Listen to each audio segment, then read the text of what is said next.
और समाज पर मीडिया के असरात के मौजू पर लबकुशाई फरमाएँ, रोशनी डालें बिरादर निसार नडियाडवाला।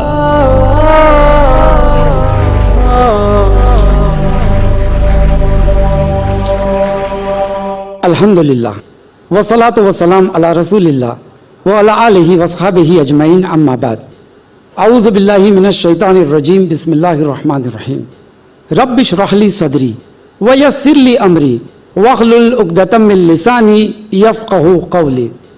आज के महफिल के सदर शेख अब्दुल बासित और मेरे अजीज़ भाइयों और बहनों, अस्सलामु अलैकुम व रहमतुल्लाहि व बरकातुहू। दीन इस्लाम नसीहत है लोगों की खैर ख्वाही के लिए और हुक्मरान के लिए, और आज का उन्वान उसी के तहत है, समाज पर मीडिया के असरात। मीडिया यानी मीडियम, जरिया, यानी जिसके जरिए हमको खबर पहुंचती है, हमको मालूमात हासिल होती है। और जैसे ही ज़माना तरक्की करता है, मीडिया के अंदर, टेक्नोलॉजी के अंदर इजाफा होते रहता है, उसके बावजूद भी टेलीविज़न एक ऐसा मीडिया है जिसकी पहुंच काफ़ी गहरी, बहुत ही गहरी है, और उसके असरात भी ज़्यादा है दूसरे मीडिया के कंपैरिजन में। वो इसलिए कि टेलीविज़न देखने वाले आवाम होती है, पढ़ा लिखा आदमी भी टेलीविज़न देखता है और अनपढ़ भी देखता है, आदिवासियों की ट्राइबल्स लोग भी देखते हैं, जोहला भी देखते हैं, स्कॉलर्स भी देखते हैं, गवर्नमेंट्स भी देखती है।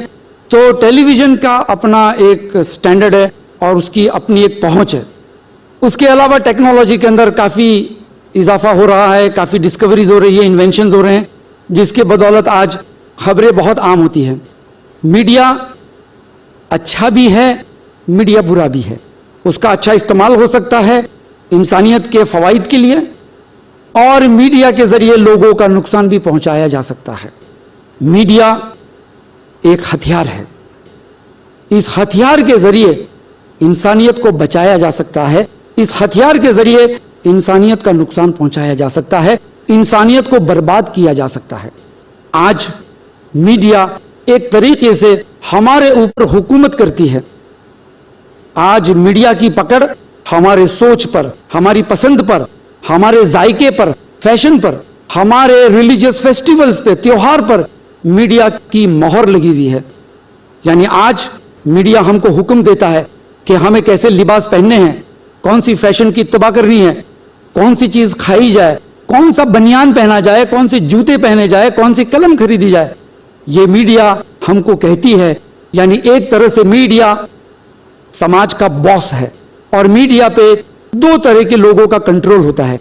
एक है पॉलिटिशियंस और दूसरा तबका है मल्टीनेशनल कंपनीज जिनकी एडवर्टाइजमेंट्स आती हैं। ये दो मेन मीडिया को कंट्रोल करने वाली जमातें हैं।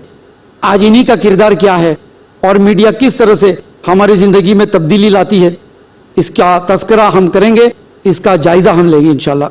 जैसे कि मैंने कहा कि मीडिया हथियार है, और आज अफसोस की बात है कि मीडिया गलत लोगों के हाथों में पहुंच चुकी है, और उसका इस्तेमाल और उसके नतीजे हम देखते हैं। मीडिया का सबसे बड़ा हथियार है झूठ, और इस झूठ के जरिए वो बेशर्मी, बेहयाई फैलाता है, वो खौफ फैलाता है, वो लोगों की खर्च करने की आदतें बिगाड़ता है, लोगों के जायके को चेंज कर देता है झूठ के जरिए। तो हम देखते हैं किस तरह से झूठ बहुत ही बुरी चीज़ है, हम जानते हैं। सूरह हुजरात की आयतें हम बार बार सुनते हैं, सूरह हुजरात सूरत नंबर 49 आयत नंबर 6, कि जब कोई फासिक तुम्हारे पास कोई खबर लेकर आवे तो उसकी तहकीक कर लिया करो। ये आयत नाजिल होने के 1400 साल के बाद आज मीडिया की कोई भी चीज़ अगर तुम्हारे पास आती है, चाहे वो एडवर्टाइजमेंट हो या कोई पोस्टर हो या कोई खबर हो, सुर्खियां हो, कोई भी जरिए से मीडिया की बात अगर आपके पास आती है तो कुरान की ये आयत काफ़ी है आपके लिए कि क्या ये सही है कि गलत है, इसकी तहकीक करने के बाद आज उस पर अमल करें। क्योंकि आज मीडिया में जंक खबरें बहुत है।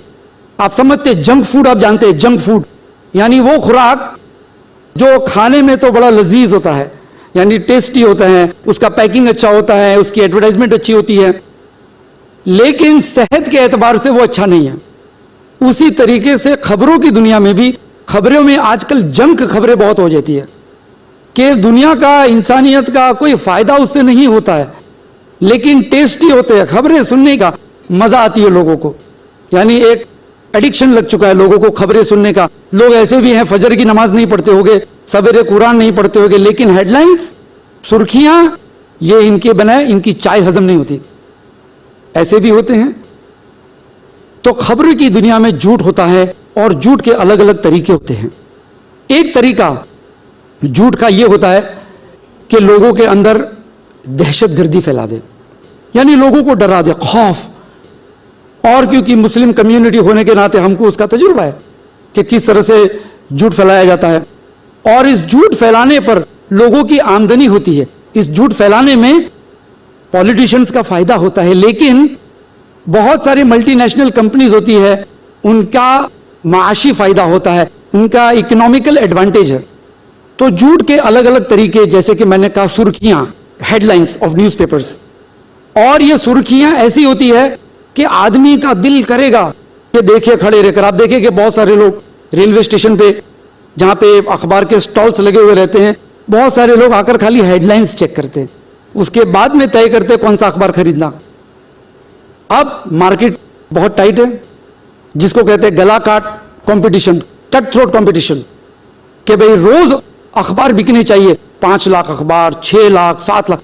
तो अखबार वालों के अंदर भी कंपटीशन लगा हुआ रहता है कि सुर्खियां किसकी अच्छी हो, उसका अखबार जल्दी बिकता है।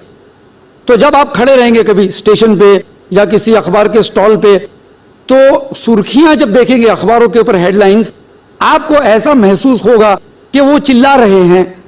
और अलग अलग सुर्खियां ये लोग इन्वेंट करते हैं ताकि खबर न हो तो भी खबरें नजर आए, जिसको येलो जर्नलिज्म कहते हैं, सनसनी।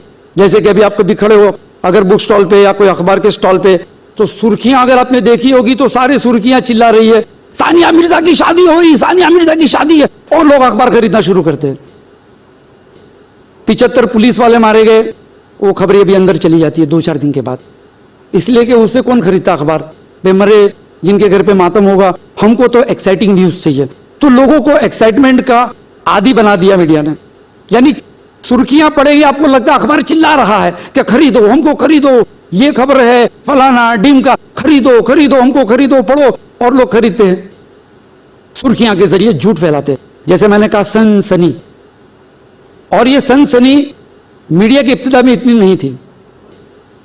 ये सनसनी शुरू हुई तकरीबन 40-50 साल पहले से, यानी अखबार तो बहुत पुराने थे, कि अखबार में जैसे कंपटीशन आने लगा, सनसनियां देने लगे लोग। एक रिपोर्ट के मुताबिक 1990 से लेकर 1998 तक, इस 8 साल में अमेरिका के अंदर खून के हादसे में 20% कमी पाई गई, लेकिन खून के खबरों के अंदर 600% इजाफा हो गया। अब बच्चे ने गोली मार दी माँ बाप को, तो 4 दिन तक उस पर अखबार में आ रहे हैं, डिस्कशन हो रहे हैं, डिबेट्स हो रहे हैं, उसका जिम्मेदार कौन। तो खून की खबरों में इजाफा हुआ, क्यों? कि उससे सनसनी फैलती है, सनसनी से अखबार बिकता है, अखबार ज्यादा बिका, एडवर्टाइजमेंट मिलते हैं, एडवर्टाइजमेंट मिली, दुकान चलती है। तो ये दुकान चलाने का एक तरीका होता है सनसनी। उस पर माशरे पर क्या असरात होते हैं, इसकी तहकीक जो है बहुत कम लोग करते हैं, और बहुत कम लोग इसकी फिक्र करते हैं। वैसे टेलीविजन सेट जो है, जो आम है, वो 1925 या 27 में अमेरिका इंग्लैंड के अंदर उसकी इब्तिदा हुई। हिंदुस्तान में आते आते 1972 हो गया, यानी जब हम अपनी आज़ादी के 25वां सालगिरह मना रहे थे 1972 में, हिंदुस्तान में टेलीविजन का इंट्रोडक्शन हुआ। तब तक यूरोप अमेरिका के अंदर तकरीबन हर फैमिली के पास एक टेलीविजन था, और उसके खतरे, उससे नुकसान, ये चीजें आम होने लगी। जब तक हिंदुस्तान में टेलीविजन फैलना शुरू हुआ, जब से, उससे पहले अमेरिका में 200 से 300 किताबें टेलीविजन के नुकसानात पर लिखी गई। उनमें चंद किताबें स्ट्रेंजर्स एट होम, आपके घर में अजनबी, इस तरह की किताबें आने लगी, लोगों को एहसास होने लगा। लेकिन मुकाबला भारी था, इसलिए कि इस तरह की खबरें से ज्यादा असरात नहीं होते, क्योंकि ये भी मीडिया है। तो मीडिया वाले अपने खिलाफ खबरें नहीं छापते, ये उनका उसूल है। जिससे उनका नुकसान होता होगा वो खबरें हमारे सामने नहीं आएगी। हमारे सामने वो खबरें आएंगी जिससे मीडिया का फायदा, मेरा आपका फायदा होगा, वो खबरें नहीं आएगी जिसमें मीडिया का फायदा है। वो दुकान लेकर बैठा है, उसको एडवर्टाइजमेंट चाहिए। तो अलग अलग रास्ते ढूंढते हैं। एक रास्ता है खौफ फैलाने का, और अलग अलग तरीके के खौफ होते हैं। कभी कभी देखो, आपको याद होगा एंथ्रेक्स, 11 सितंबर के बाद एंथ्रेक्स की बीमारी, एंथ्रेक्स एंथ्रेक्स यानी कोई आग लग गई हो पूरे अमेरिका में। लोग अपने खत को खोलने से डरते थे कि कहीं इसमें एंथ्रेक्स का पाउडर ना हो।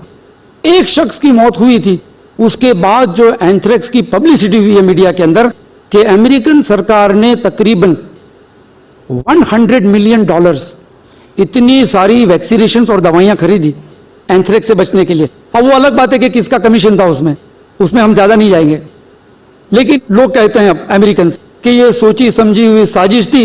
अब एंथ्रेक्स चला गया इसलिए दवाइयां बिक गई, दुकान बंद कर दी, नया माल खरीदा, दूसरी दुकान खोली, स्वाइन फ्लू। तो दुकानें हैं कि स्वाइन फ्लू। और यकीन मानिए, स्वाइन फ्लू की जब बीमारी शुरू हुई थी मैक्सिको में, पेंडेमिक्स बोलते हैं, कभी स्वाइन फ्लू की भी थी, पेंडेक्स भी थी, बर्ड फ्लू, इस तरह की बीमारियां थी। ऑर्डिनरी निमोनिया जैसी बीमारी थी, थोड़ा सा फर्क था बस। अब कहते हैं, लेकिन मैक्सिको में जब पहला आदमी मरा, उससे पहले बीमारी से ज्यादा उसकी खबर फैल गई और उसका खौफ फैल गया बीमारी से ज्यादा। यहां तक कि जॉर्ज बुश उस वक्त सदर था, वो कहता है कि जरूरत पड़ेगी तो हम अमेरिका के अंदर हम मार्शल लॉ लगा देंगे स्वाइन फ्लू और बर्ड फ्लू और पेंडेमिक से बचने के लिए। यानी एक पब्लिसिटी होती है, उसके बाद पब्लिसिटी और हो गई, लोग और डरने लगे। नतीजा ये हुआ कि यूरोप के जो मुल्क है, फ्रांस, जर्मन और बेल्जियम, जो लोग मुसलमान की औरतों के नकाब से एलर्जी रहते हैं कि ये क्या औरतें नकाब पहन के घूमते हैं, उनके मर्द भी नकाब लगाकर एयरपोर्ट पे, बस स्टॉप पे, ऑफिसों में घूमते नजर आने लगे। तो ये आप समझिए कि अल्लाह की तरफ से हैं या कुछ भी हो, लेकिन बहरहाल ऐसा हुआ। लोगों ने तस्वीरें देखी कि मर्द भी नकाब पहन के घूम रहे हैं, तो एक खौफ फैलाया गया जिस पर समाज पर ऐसे असरात पड़ गए। उसके बाद जो खौफ फैला और दवाइयां बिकने लगी, उसमें भी कम से कम $10 मिलियन की वैक्सीनेशन अमेरिकन हुकूमत ने मुफ्त में बांटी। बर्ड फ्लू के $10 मिलियन, $1 मिलियन यानी $10 लाख। आप अंदाजा लगाइए कितनी बड़ी रकम हो जाती है। $10 मिलियन के अमेरिकन हुकूमत ने वैक्सीनेशन मुफ्त बांटे, स्कूलों में, दवाखानों में, यहां वहां, और लोग खुश हो गए कि हमारी सरकार कुछ कर रही है। बाद में पता चला कि इनकम टैक्स के अंदर इजाफा हो गया। हाँ, ये सही खबर है। बाद में पता चला कि इनकम टैक्स में इजाफा हो गया, तो अपने ही जेब से, एक जेब से पैसे निकाले, ये जेब में रख दिए। ऐसा हुआ तो खौफ फैलाया।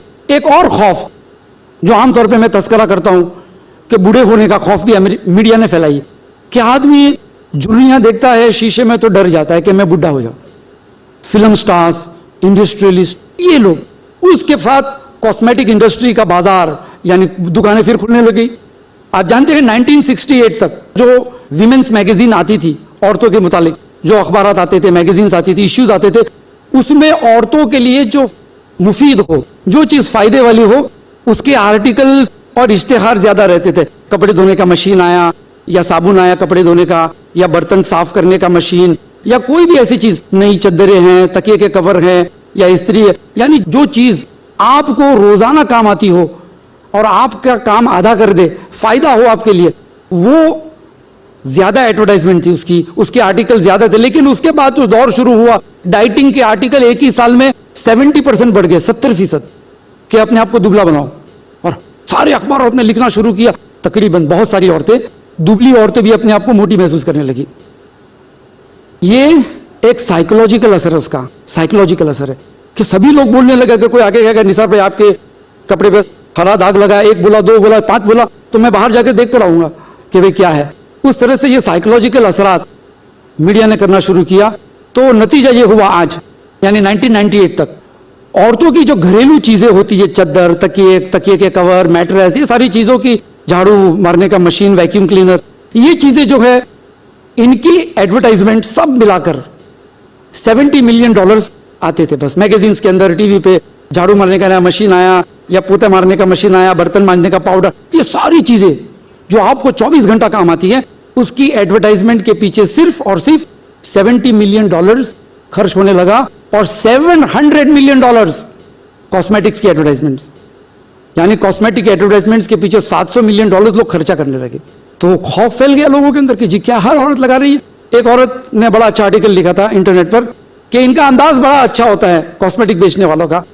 मैं गाड़ी लेकर गई, वो कहती है और उतरी तो सीधी बात है, गाड़ी चलाएगा आदमी, धूल लगती है, हवा लगती है तो बाल बिखर जाते हैं, थोड़ी सी धूल लग जाती है चेहरे पे। तो कहती है कि जैसे मैं कॉस्मेटिक की दुकान में दाखिल हुई तो 5-6 बड़े बड़े शीशे मेरे सामने ताक रहे हैं, यानी मुझे दिखा रहे हैं कि देखो आपकी शक्ल कैसी हो गई। और उसके बाजू में खूबसूरत लड़कियां, 20 साल 22 साल की लड़कियों की तस्वीर चिपकाई हुई है, और उनको देखकर मुझको एहसास हो रहा है बाजू में मैं हूं, बाजू में ये इसकी तस्वीर, हाय मैं कैसी दिख रही हूं। और $10 के बदले में $20 का कॉस्मेटिक खरीद के हम निकलते हैं। तो इस तरह से इमोशनली ब्लैकमेलिंग होता है खौफ के जरिए। वैसे ही मोटापे के बारे में, कि मोटापे को रोकने को इंडस्ट्री कहते हैं, यानी लोगों को भूखे मारने का कारोबार। ये डाइट इंडस्ट्री आज $35 बिलियन की है। आप सोचे कितनी बड़ी इंडस्ट्री। लोग खाते नहीं है तो ये $35 बिलियन देते क्यों है? एक आदमी अगर भूखा रहता है तो समझा कि खर्चा ही नहीं किया मैंने, बिस्किट खा ली तो बिस्किट खा ली, $2, तो खर्चा कम होना चाहिए, उसके बदले $35 बिलियन की इंडस्ट्री है डाइट इंडस्ट्री। खाली अमेरिका की बात करता हूं, पूरी दुनिया की नहीं। और इस डाइट इंडस्ट्री में तकरीबन 20,000 सेंटर्स ऐसे हैं, वेट रिड्यूसिंग सेंटर्स, उसमें 80 लाख औरतें मेंबर्स हैं। एक सर्वे के मुताबिक 10 साल की लड़की भी अपने आप को मोटी महसूस करती है, यानी ये साइकोलॉजिकल हो गया, अरे तो कितनी मोटी हो रही है, कैसे रिश्ते आएंगे। इस तरह से वजन कम करने की दुकानें चलने लगी और आज भी चल रही हैं। यानी अमेरिकन मार्केट में मुसन्निफ कहते हैं अगर एक किताब भी आपका वजन कम करा सकती है तो बाकी की किताबों की जरूरत ही नहीं है। लेकिन होता नहीं है, अल्लाह ने जैसा बनाया है, लक़द खलक़नल इंसान फी अहसनी तक़वीम, अल्लाह ने बताया कि हमने ऐसा बनाया आपको, अगर आपने अच्छे काम किए तो लोग आपको इस हाल में भी पसंद करेंगे। तो ये एक और डर था।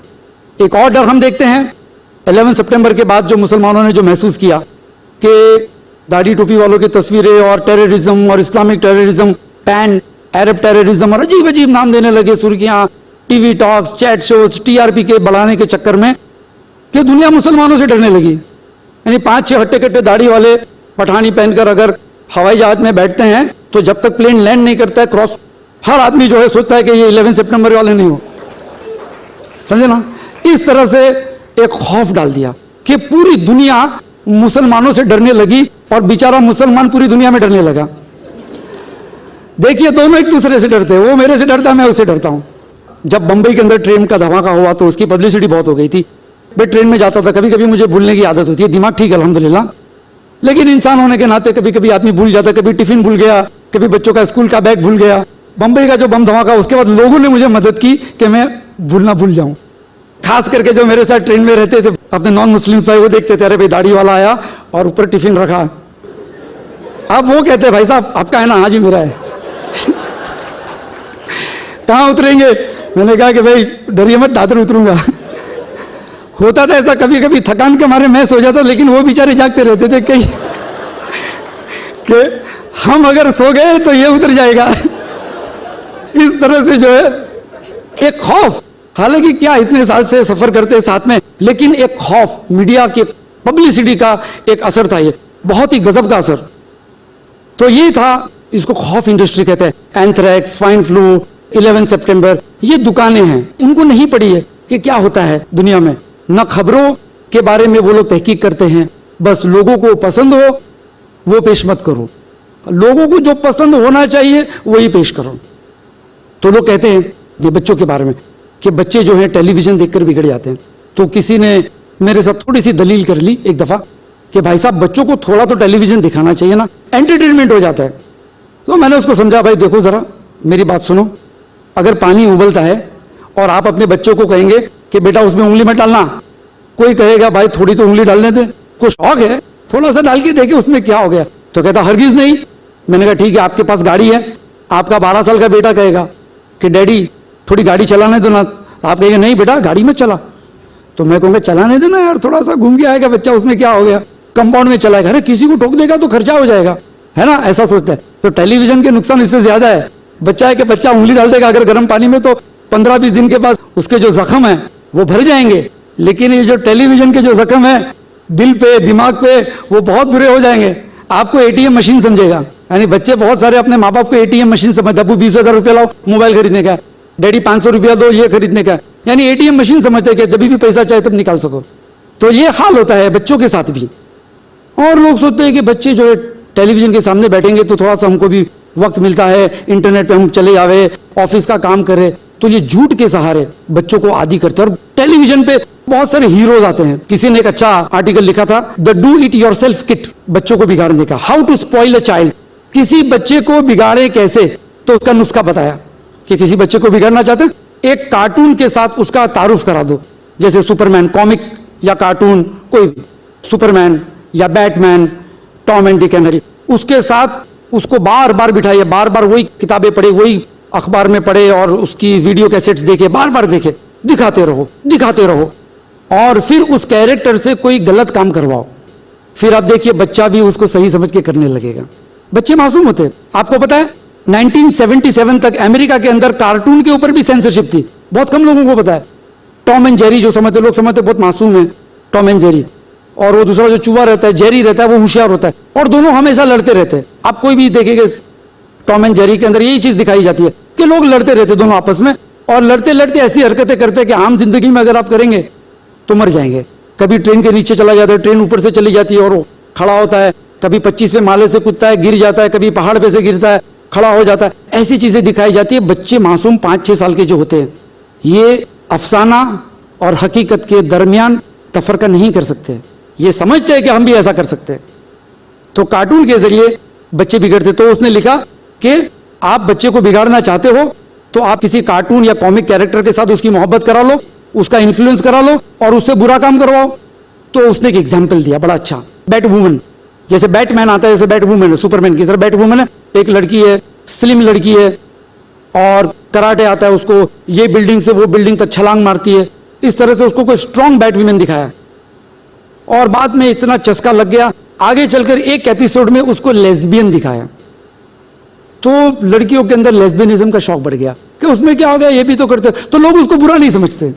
आर्चीज की जो मैगजीन्स आती है बहुत पॉपुलर है नौजवानों के अंदर, हिंदुस्तान हो, Pakistan, Bangladesh, Europe, America, Archie's की मैगजीन है, 8-10 बच्चे होते हैं 18-20 साल के, और लड़कियों के चक्कर में पड़े रहते हैं, हमेशा कोई ना कोई हरकत करते रहते हैं। अब उन्होंने एक कैरेक्टर और डाल दिया, गे, यानी लूटी काम करने वाला लड़का। अब आर्चीज के मैगजीन में इस तरह की बातें होगी, लोग समझते हैं कि कार्टून या कॉमिक के कैरेक्टर्स बच्चों को नहीं बिगाड़ेंगे, वो इनोसेंट है, हालांकि वो ज्यादा खतरनाक है। उतना ही खतरनाक वीडियो गेम्स होते हैं।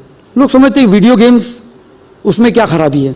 देखिए, जब बच्चा टीवी के सामने बैठता है, ऑन एन एवरेज 4.5 घंटा बैठते हैं, जैसे ये मौखिक कहते हैं कि बच्चे टेलीविजन के सामने 4.5 घंटा बैठते हैं ऑन एवरेज। लेकिन स्कूल में वो बच्चे 365 दिन के बजाय 180 दिन स्कूल में जाते, बाकी छुट्टियां होती है, क्रिसमस वेकेशन, समर वेकेशन, सब मिलाकर 180 दिन स्कूल में जाते हैं। अगर 5 घंटा है तो एक साल में बच्चा 900 घंटा स्कूल में रहता है, और 10 साल अगर स्कूल में जाता है तो 9000 घंटे में वो मैथ, साइंस, एल्जिब्रा सब सीख कर वो डॉक्टर बन सकता है, वो इंजीनियर बन सकता है। वही बच्चा अगर 4.5 घंटा टीवी के सामने बैठता है, 4.5 घंटा, और अमेरिका में टीवी कैसे है, अब अमेरिका में हर शख्स का एक प्राइवेट टीवी होता है, इतने सारे टीवी की तादाद हो गई।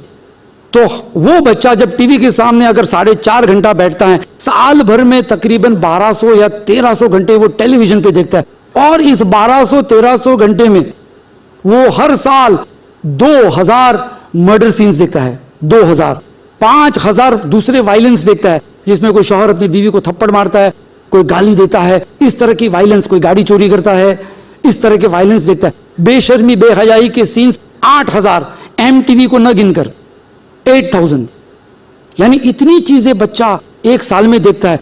10 साल का बच्चा स्कूल शुरू करता है, टीवी देखना शुरू करता है, 10 साल में वो इंजीनियर बन सकता है। लेकिन आप देखेंगे ऐसा इंजीनियर, डॉक्टर बना जो चोर है, किसी की किडनी चोरी करके बेच देता है। ये कहां से सीखा? क्या उसकी टीचर ने सिखाई? साथ में कोई और उस्ताद थे जो उसको सिखा रहे थे, माँ बाप को पता ही नहीं। तो ये उस्तादों ने अपनी उस्तादी दिखाई, और भाई जो डॉक्टर बने, इंजीनियर बने, लेकिन चोर निकले, शेयर मार्केटों के अंदर गफले करने लगे।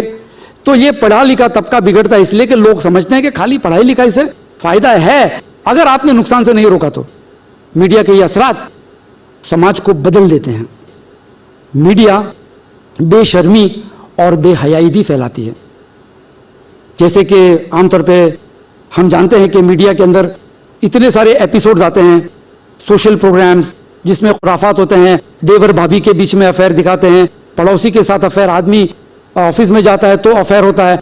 यहां तक कि हिंदी फिल्मों के अंदर और हिंदी सीरियलों के अंदर ये इतना आम हो गया कि वैलेंटाइन डे पे, हर वैलेंटाइन डे पे जो प्राइवेट डिटेक्टिव होते हैं उनके वहां ग्राहकों की भरमार रहती है कि भाई जरा पता लगाओ हमारा शौहर या हमारी बीवी किसके साथ घूम रही वैलेंटाइन डे पे। तो जासूसों की दुकानें चलने लग जाती है खराबी फैलने के बाद। बेशर्मी बेहयाई, यानी आदमी चैनल बदल भी नहीं सकता, अगर बदला तो उसकी दूसरी चैनल पे उससे भी खराब सीन आता होगा। इस तरह से बेशर्मी बेहयाई मीडिया आम करती है। और अगर कोई कुछ कहता है तो कहता है moral policing, we don't want moral policing, वो भी मीडिया ही कहता है क्योंकि दुकान है। और ये सारी दुकान जो है ये एडवर्टाइजमेंट की वजह से चलती है। जैसे कोई मदारी होता है ना, मदारी का खेल देखा होगा बंदर के साथ, पहले आधा घंटा वो डुगडुगी बजाता है, डुग डुग डुग डुग डुग डुग डुग, पब्लिक जमा होती है, डुग डुग डुग डुग, पब्लिक जमा होती है। बंदर बैठा है, होशियार है, उसे मालूम है कब छलांग मारनी है, तो डुग डुग डुग डुग करके भीड़ जमा होती है, उसके बाद खेल शुरू होता है ना। आप समझते हैं वो एडवर्टाइजमेंट डुगडुगी है। ये जो क्रिकेट मैच आप देखते हैं वो डुगडुगी है। आज शाम हम आपको आईपीएल की मैच दिखाएंगे, फाइनल दिखाएंगे, आइए आइए। और काम धाम छोड़कर कोई दुकान में टीवी लगा देता है, दुकान में चोरी होती है पता नहीं, लेकिन टीवी में मसरूफ है। कोई ऑफिस से झूठ बोल के भाग जाता है कि आप माँ बीमार है। साल में कितनी दफा माँ बीमार होगी, अब तो रूटीन हो गया, तो लोग भागते हैं, जल्दी जल्दी घर पे जाते हैं देखने के लिए मैच, और सब डुग डुग डुग डुग डुग होती है, सब बैठ जाते हैं। आप फलाना टूथपेस्ट खरीदिए, आप कोला पीजिए, आप आइसक्रीम खाइए, और खेल शुरू होता है एक्चुअल एडवर्टाइजमेंट्स का। आपको बताते हैं कि आपको क्या खरीदने का, वो आपको बार बार बताएंगे। अगर आपने 50-50 ओवर की, 100 ओवर की एक इंटरनेशनल वनडे मैच देख ली, हर ओवर के बाद 4 इश्तिहार देके 450 दफा उसने आपके बताया कि ये प्रोग्राम आपको स्पॉन्सर किया मारुति कार ने। आप जब बाहर निकलकर अपने हीरो होंडा पे बैठेंगे तो आप सोचेंगे काश मैं भी मारुति खरीद लेता। ये असरात, अच्छी मिसाल दी एक राइटर ने कि अगर आपको देखना है कि टीवी का ये नशा कैसा है, तो टीवी पे जब कोई ऐसा प्रोग्राम आता हो, जैसे फुटबॉल की मैच है, वो अमेरिका के अंदर फुटबॉल का, बेसबॉल का क्रेज ज्यादा होता है, जैसे हमारे वहां इंडिया का है। तो कहता है मिसाल के तौर पर इंडिया के अंदर मैच चल रही है आईपीएल, और फाइनल ओवर चल रही है, कश्मकश है, क्या होगा पता नहीं, लोग नखून चबा रहे हैं, आखिरी ओवर है, 2-4 रन बाकी है, 2 विकेट बाकी है, बोल नहीं सकते क्या होगा। उस वक्त आप जाकर टीवी ऑफ कर दो और लोगों के रिएक्शंस देखो। लिखता है कि मैंने एक बार ऐसा करके देखा तो मेरे बच्चों ने मेरे को गालियां दी। समझे कि एक नशा हो जाता है लोगों को, उसके आदी हो जाते हैं कि उसके बगैर रहा नहीं जाता है।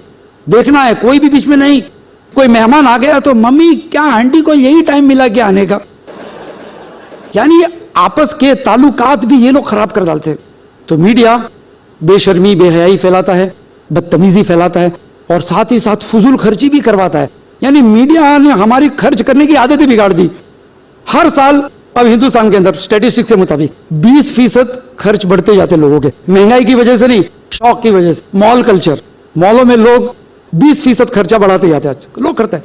आम आदमी भी आप पूछे भाई साहब आपकी तनख्वाह कितनी है, तो कहता है जी 15-20 हज़ार है यार, सेठ भी तनख्वाह में इजाफा नहीं करता। ओह, फिर इतने में घंटी बजती है, मोबाइल दिखाते, तो मोबाइल कितने का है, 25,000 का, माशाल्लाह। समझे ना, तनख्वाह कितनी है, 15,000 20,000, मोबाइल कितने का, 20-25 हज़ार का। क्यों भाई, ये तो यार टेक्नोलॉजी होनी चाहिए। अभी तो कह रहे थे कि भाई खाने पीने के पैसे नहीं है, दूध का बिल नहीं दिया है, और अभी आप कहने लगे कि मोबाइल जो है जरूरत है। तो आदमी को वो भुला देता है कि उसकी प्रायोरिटीज क्या है, वो छोड़कर वो उस जगह पे खर्च करता है जहां पे उसको जरूरत नहीं है।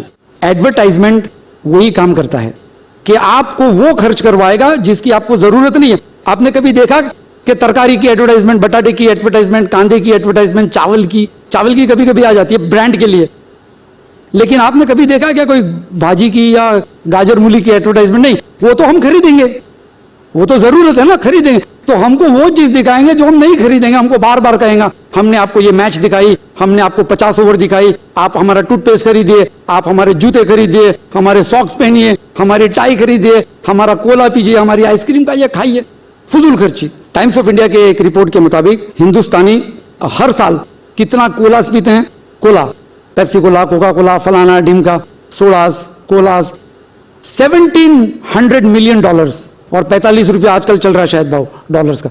$1,700 मिलियन का पेप्सी इस मुल्क के लोग पीते हैं, हिंदुस्तान के, जहां पे परसों की रिपोर्ट के मुताबिक 1/3 लोगों को गुर्बत की लकीर के नीचे जिंदगी गुजारनी पड़ती है।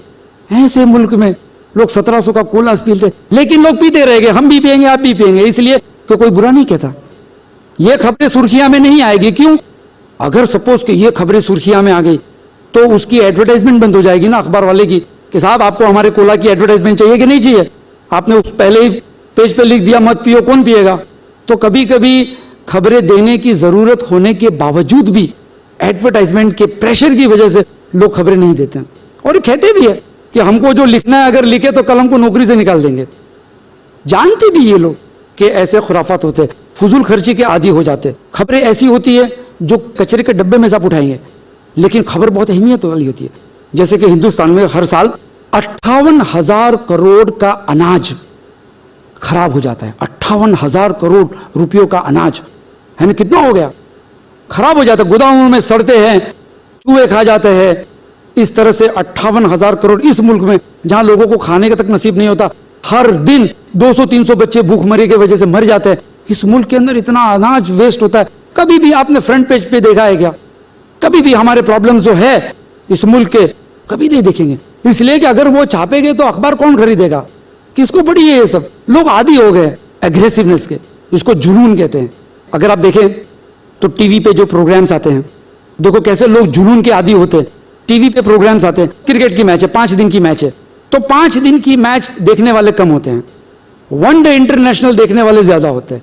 फिर 20-20 ओवर की मैच शुरू हो गई 2020, उसकी ऑडियंस ज्यादा होती है। फिर उसकी हाईलाइट रात को दिखाएंगे, वो और ज्यादा होता है, उसमें और जुनून वाले सीन्स होते हैं। लेकिन आपने कभी देखा है बैडमिंटन का लाइव टेलीकास्ट दिखाया? बैडमिंटन का नहीं, इसलिए कि टुक टुक खेलते हैं। शतरंज कौन देखेगा? कोई नहीं देखेगा। लेकिन टेनिस देखते हैं, क्यों? कि लड़कियां शॉर्ट स्कर्ट पहनती है। लोगों को, देखने वालों को अक्सर हिंदुस्तान पाकिस्तान में टेनिस का रूल भी मालूम नहीं होगा, लेकिन देखते हैं, शौक है।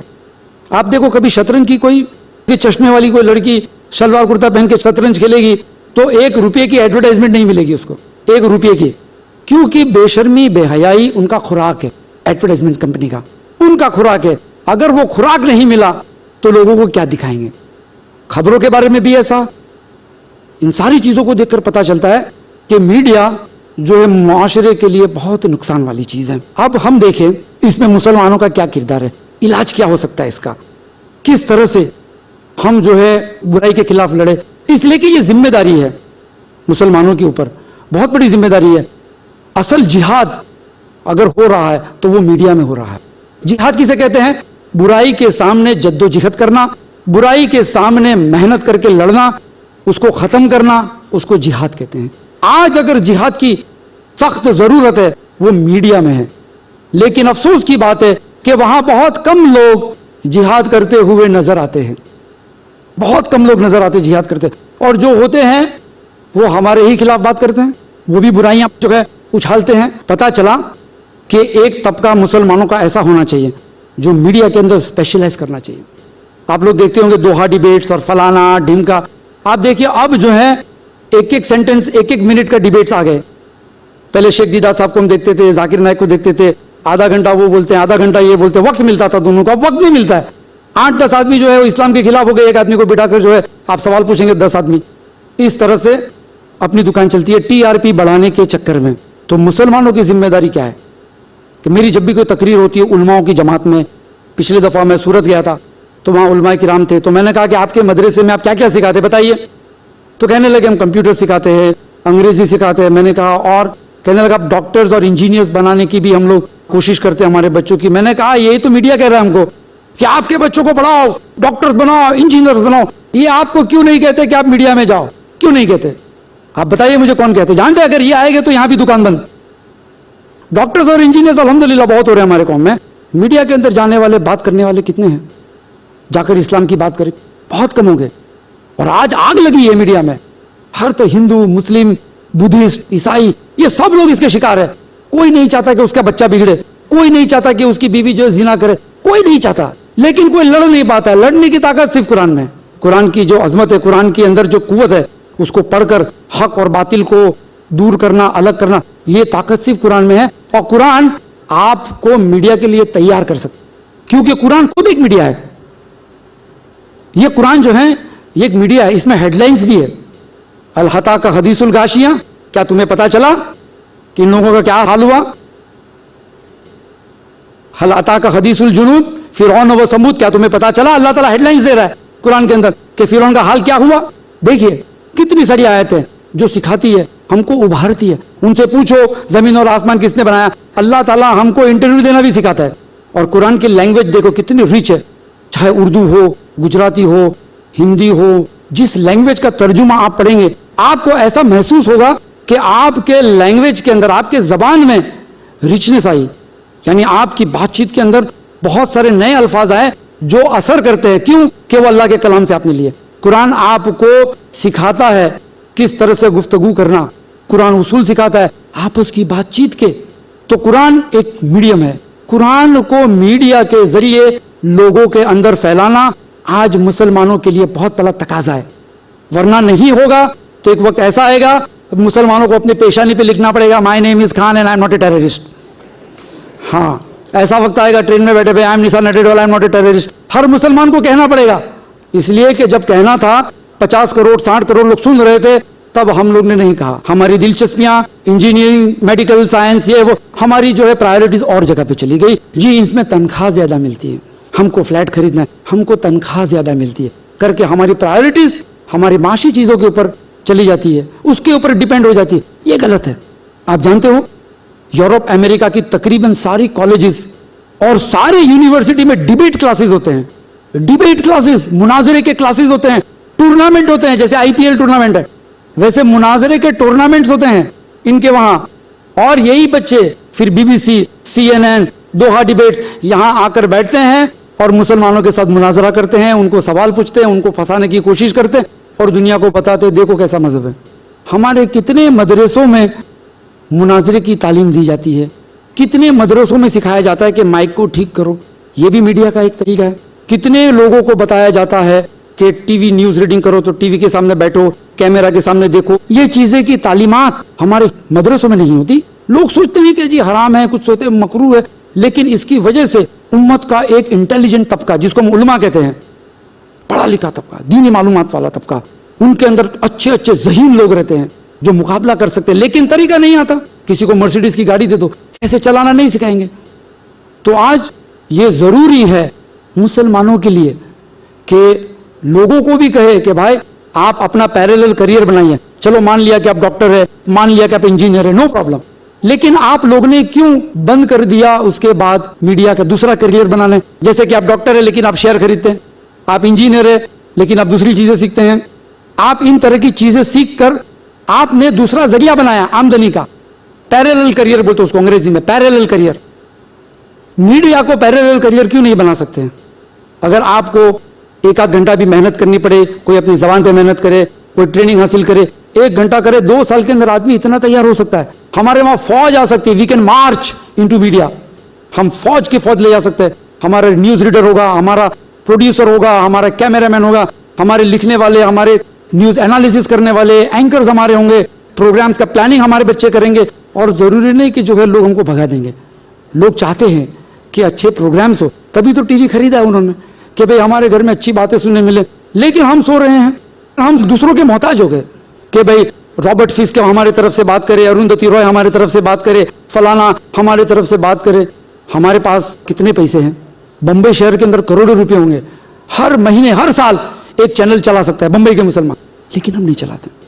तो हम दूसरों के मोहताज हो गए और दूसरे हमारे तरफ से दिफा करते हैं। ईसाई, यहूदी, रॉबर्ट फिस्क ये इंग्लैंड का ईसाई है, इसने फलस्तीन की हिस्ट्री के ऊपर ऐसी किताब लिखी है जो कोई मुसलमान लिखा ही नहीं किसी ने। पूरे मिडिल ईस्ट के ऊपर उसने किताब लिखी, किस तरह से अमेरिका और इंग्लैंड ने धोखेबाजी की। एक ईसाई लिखता है, डॉक्टर नॉर्मन फ्रैंकेनस्टीन, ये यहूदी है, प्रोफेसर है, इसको जॉब से निकाल दिया यहूदियों ने, यहूदी है, लेकिन इसकी जो किताब है फलस्तीन के फेवर में दूसरों से ज्यादा अच्छी है, उसकी दलीलें मजबूत है। लेकिन हम नहीं करते, हमारे पैसे सब है। गया वो शायर कहता है ना, हमारे जनाजे की नमाज गैरों ने पढ़ाई, हमारे जनाजे की नमाज गैरों ने पढ़ाई, मरे जिनके लिए वो वजू करते रह गए। तो इस तरह से हमारा ये हाल है। नतीजा ये होगा कि हमारे अंदर कमजोरियां बढ़ती जाएगी। हम तादाद को देखकर खुश हो रहे हैं, हर साल 25,000 लोग मुसलमान हो रहे, हर साल इतने, तो हम सोचते हैं कि तादाद के बुनियाद पर हम ताकतवर होते जाते हैं। ऐसा नहीं है। ताकत को हासिल करना पड़ेगा। अल्लाह ने कुरान में भी सूरह अराफ में फरमाया कि तुम भी अपने आप को तैयार करो जैसे वो करते हैं, लोखंड से, सलियों से, इससे उससे। आज मीडिया लोखंड से ही तो चलता है। अल्लाह ने सूरह हदीद नाजिल कर दी, सूरह हदीद, द आयन, कोई मेटल, सूरह सोना या सूरह चांदी नाजिल नहीं की, सूरह हदीद नाजिल की, सूरत नाजिल की कि भाई इससे फायदा उठाओ। और फायदा उठाकर जो है इंसानियत का फायदा पहुंचाना हर मुसलमान की जिम्मेदारी है। इसी के साथ मैं अपनी बात को खत्म करता हूं इस दुआ के साथ कि अल्लाह ताला हमको वो जरिया बनाए जिसकी बदौलत हम दुनिया के अंदर अमन और सलामती की बात लोगों तक पहुंचाए मीडिया के जरिए। व आखिर दावाना अनिल हम्दुलिल्लाहि रब्बिल आलमीन। जज़ाकल्लाहु खैरन। ये थे निसार नडियाडवाला जो समाज पर मीडिया के असरात पर अपनी मालूमात से आप लोगों को आगाह कर रहे थे। मीडिया के फ़वाइद और नुकसानात, समाज पे उसके अच्छे और बुरे असरात से आप लोगों को बाखबर कर रहे थे। अभी भी बहुत सारे लोगों के जहनों में कुछ सवालात बाकी होंगे, कुछ शुबहात अभी भी जन्म ले रहे होंगे। ऐसे लोग यकीनन सवाल के लिए आगे आएँ, उन्हें सवाल का मौका दिया जाएगा। भाइयों और बहनों से गुजारिश है कि मौजू से मुताल्लिक़ ही सवाल करें और एक टाइम में सिर्फ एक सवाल करें। सवाल करने से पहले अपना नाम और पेशा ज़रूर बताएं, इस चीज़ का ख्याल रहे। जी भाई, आप सवाल कर सकते हैं। अस्सलाम वालेकुम रहमतुल्लाहि व बरकातहू। मेरा नाम अशफाक सूसे है, धेन तालुके परगापुरी गांव है, उसका रहने वाला हूँ। वहाँ का मैं सरपंच हूँ। वहाँ का सवाल मेरा यह है कि मीडिया से जो उसके नुकसानात हैं वो सब बताया आपने, मुझसे मैं बहुत मुत्तफिक हूँ। लेकिन ये जहन अगर मुसलमान का बनता है तो ये जहन कैसे गैर मुस्लिम बन सकता है? आज वो समझ रहे हैं कि जो कुछ हो रहा है, जो कुछ चल रहा है, ये बिल्कुल सही है। ये मुसलमान इस्लाही, जैसे आप बता रहे हैं कि टिफिन डब्बा रखते हैं तो कहते हैं भाई इसमें बम डाल होगा, ऐसे जहन के बन चुके हैं। तो इसको किस तरह हल किया जाए, ये मेरा सवाल है। भाई का सवाल है कि जिस तरह से मुसलमानों के बारे में बदगुमानियां फैलाई गई और आम कर दी गई है, तो उसमें हमको अब क्या करना चाहिए, किस तरह से उसको दूर करें। देखिए, जैसे कि मैंने अपनी तकरीर में कहा, इशारा किया उस तरफ कि उसके जिम्मेदार मुसलमान भी है। मैंने कहा ना कि हम लोग एक अपोलोजेटिक स्टैंड ले लेते हैं कि my name is Nisar and I am not a terrorist, यानी हम इनफरादी तौर पे जो कहना शुरू करते हैं, ऐसा नहीं होता है। ये एक इज्तिमाई निज़ाम है। और अल्लाह ताला कहता है सूरह इमरान में, सूरत नंबर 3 आयत नंबर 104 में, वल तकुम मिनकुम उम्मतुन यदऊन इलल खैर, तुम्हारे अंदर एक गिरोह ऐसा होना चाहिए जो लोगों को भलाई की तरफ बुलाए, या अमरूना बिल मारूफ व यनहौना अनिल मुनकर, जो लोगों को अच्छाई का हुक्म करे और बुराई से रोके। तो मुसलमानों के अंदर इंटेलेक्चुअल्स की एक जमात ऐसी होनी चाहिए जो ऐसे मीडिया के अंदर इस्लाम के खिलाफ जो एतराज़ात होते हैं उसका दिफा करे, वकील रखे उस पर कि भाई आपने हमारे जो कम्युनिटी के ऊपर गलत इल्ज़ाम लगाया, उस तरह से आप मुकदमा चला सके। इस तरह से हरकत कौम की तरफ से आनी चाहिए, क्योंकि मुसलमान इस मुल्क में तकरीबन 15% है। कुछ लोग 12 कहते हैं, कुछ लोग 18 कहते हैं, तकरीबन 15% भी अगर है तो ये एक बहुत बड़ी तादाद है। अब ये कह देना हम बेचारे माइनॉरिटी में सिर्फ 15% है, तो ये गलत है। 15% बहुत बड़ी ताकत होती है। आप देखिए, सरदारों ने 1983 का जो हादसा हुआ दिल्ली में, जो कत्ल हुए, आज भी उनका पीछा पकड़ते हैं। आज भी देखते हैं कि फलाना आदमी मेंबर ऑफ पार्लियामेंट में, उसको चुनाव की टिकट मिली क्यों, उसने हमारे कम्युनिटी को जो है मारे, हालांकि इतने वोट्स भी नहीं है, हमारी तो वोट बैंक भी है। तो ये मुसलमानों के लीडरों की गलतियां हैं, मुसलमानों के इंटेलेक्चुअल्स की गलती है और आवाम की भी गलती है। जैसे कि श्री कृष्ण कमीशन का जब हियरिंग चल रही थी, तब बार बार अखबारों में आता था, भाई मुसलमानों से गुजारिश आप जाइए, सपोर्ट कीजिए, लेकिन हम लोग सपोर्ट नहीं करते थे, हम बिजी रहते, जाना चाहिए था। तो मुसलमानों की एक जमात होनी चाहिए जो एडवोकेट्स की, बड़े बड़े एडवोकेट्स को रखे और जर्नलिस्टों को हायर करे, जो हमारे तरफ से एतराज़ात का दिफा करे और आवाम के सामने सही पिक्चर पेश करे। उम्मीद है कि जवाब इत्मीनान बख्शूँ। जी बहन, आप सवाल कर सकती हैं। जनाब मोहतरम, अस्सलाम वालेकुम। मेरा सवाल ये है कि मीडिया में अरबी ज़बान की क्या हैसियत है? बहन का सवाल है कि मीडिया में अरबी ज़बान की क्या हैसियत है। जहाँ तक मीडिया का मतलब अगर आप समझे, इल्म हासिल करना, तो कुरान को समझने के लिए कुरान भी एक मीडिया है। अल्लाह हमसे बात करता है, अल्लाह अपना मैसेज पहुँचाता है, जैसे खबरें आती है, अल्लाह ने खबर पहुँचाई। उस एतबार से अरबी ज़बान सीखना बहुत ज़रूरी है। हालांकि फ़र्ज़ नहीं है, मुस्तहब है, लेकिन ज़रूरी है कि भाई हम देखें से अल्लाह ताला क्या फरमाता है, हमारी अपनी इस्लाह के लिए, लोगों के फायदे पहुंचाने के लिए अल्लाह ने जो मीडिया भेजा है, उस कुरान को सीखने के लिए अरबी बहुत ज़रूरी है। दूसरी बात यह कि दुनिया में अरबी ज़बान का बोलबाला आज चल रहा है, इसलिए कि अरबिक ज़बान कुरान की वजह से ज़रा भी करप्ट नहीं हुई है। आपको प्योर अरबिक कुरान से मिल जाती है। और यूरोप अमेरिका में बहुत सारे ईसाई लोग भी आज अरबिक ज़बान सीखते हैं, वो जानना चाहते हैं, कुरान पढ़ेंगे भले कोई भी नीयत से। तो अगर यूरोप अमेरिका के अंदर अरबिक क्लासेस चालू करें, लुगवी अरबिक सिखाओ, कुरानिक अरबिक सिखाओ, तो इसमें यह फ़ायदा होगा कि वो तहजीब, जब कोई ज़बान आती है तो साथ में अपनी तहजीब को लेकर आती है, तो उस तहजीब के असरात हो गए। अगर अरबी सीखेंगे तो अरबी ज़बान के भी असरात होंगे, कुरानिक अरबिक के और असरात होंगे। लोग कुरान पढ़ेंगे, बात समझ में आएगी। पिछले दफ़ा मैंने कहा कि हिंदुस्तान के अंदर अंग्रेज़ों ने कोई शहर नहीं छोड़ा जहाँ पे अंग्रेजी स्कूल नहीं खोले। आज उलमा किराम भी ये सोचते हैं कि काश हमको भी अंग्रेजी आती। ज़रूरत बन चुकी है लोगों की अंग्रेजी। उसी तरीके से अगर अरबी ज़बान पे भी मेहनत हो तो मैं नहीं मानता हूँ कि वो भी लोगों के लिए ज़रूरत बन जाएगी, हालांकि वो ज़रूरी है। उम्मीद है कि जवाब इत्मीनान बख्शूँ। जी भाई, आप सवाल कर सकते हैं। अस्सलाम वालेकुम। वालेकुम सलाम। मेरा नाम शम्स है और मैं जॉब करता हूँ। मेरा आपसे ये सवाल है निसार भाई कि आजकल मीडिया में सेक्स एजुकेशन को एक सब्जेक्ट बना लिया है, तो आपका क्या कमेंट्स है इस बारे में? भाई का सवाल है कि मीडिया में सेक्स एजुकेशन एक सब्जेक्ट बन चुका है, उस पर डिबेट्स होते हैं, मुनाजरे होते हैं, डिस्कशंस होते हैं, डॉक्यूमेंट्रीज आती हैं, हेडलाइंस आती है, सुर्खियाँ आती है। तो उसका हमारे इस्लामिक मीडिया के नज़रिए से क्या?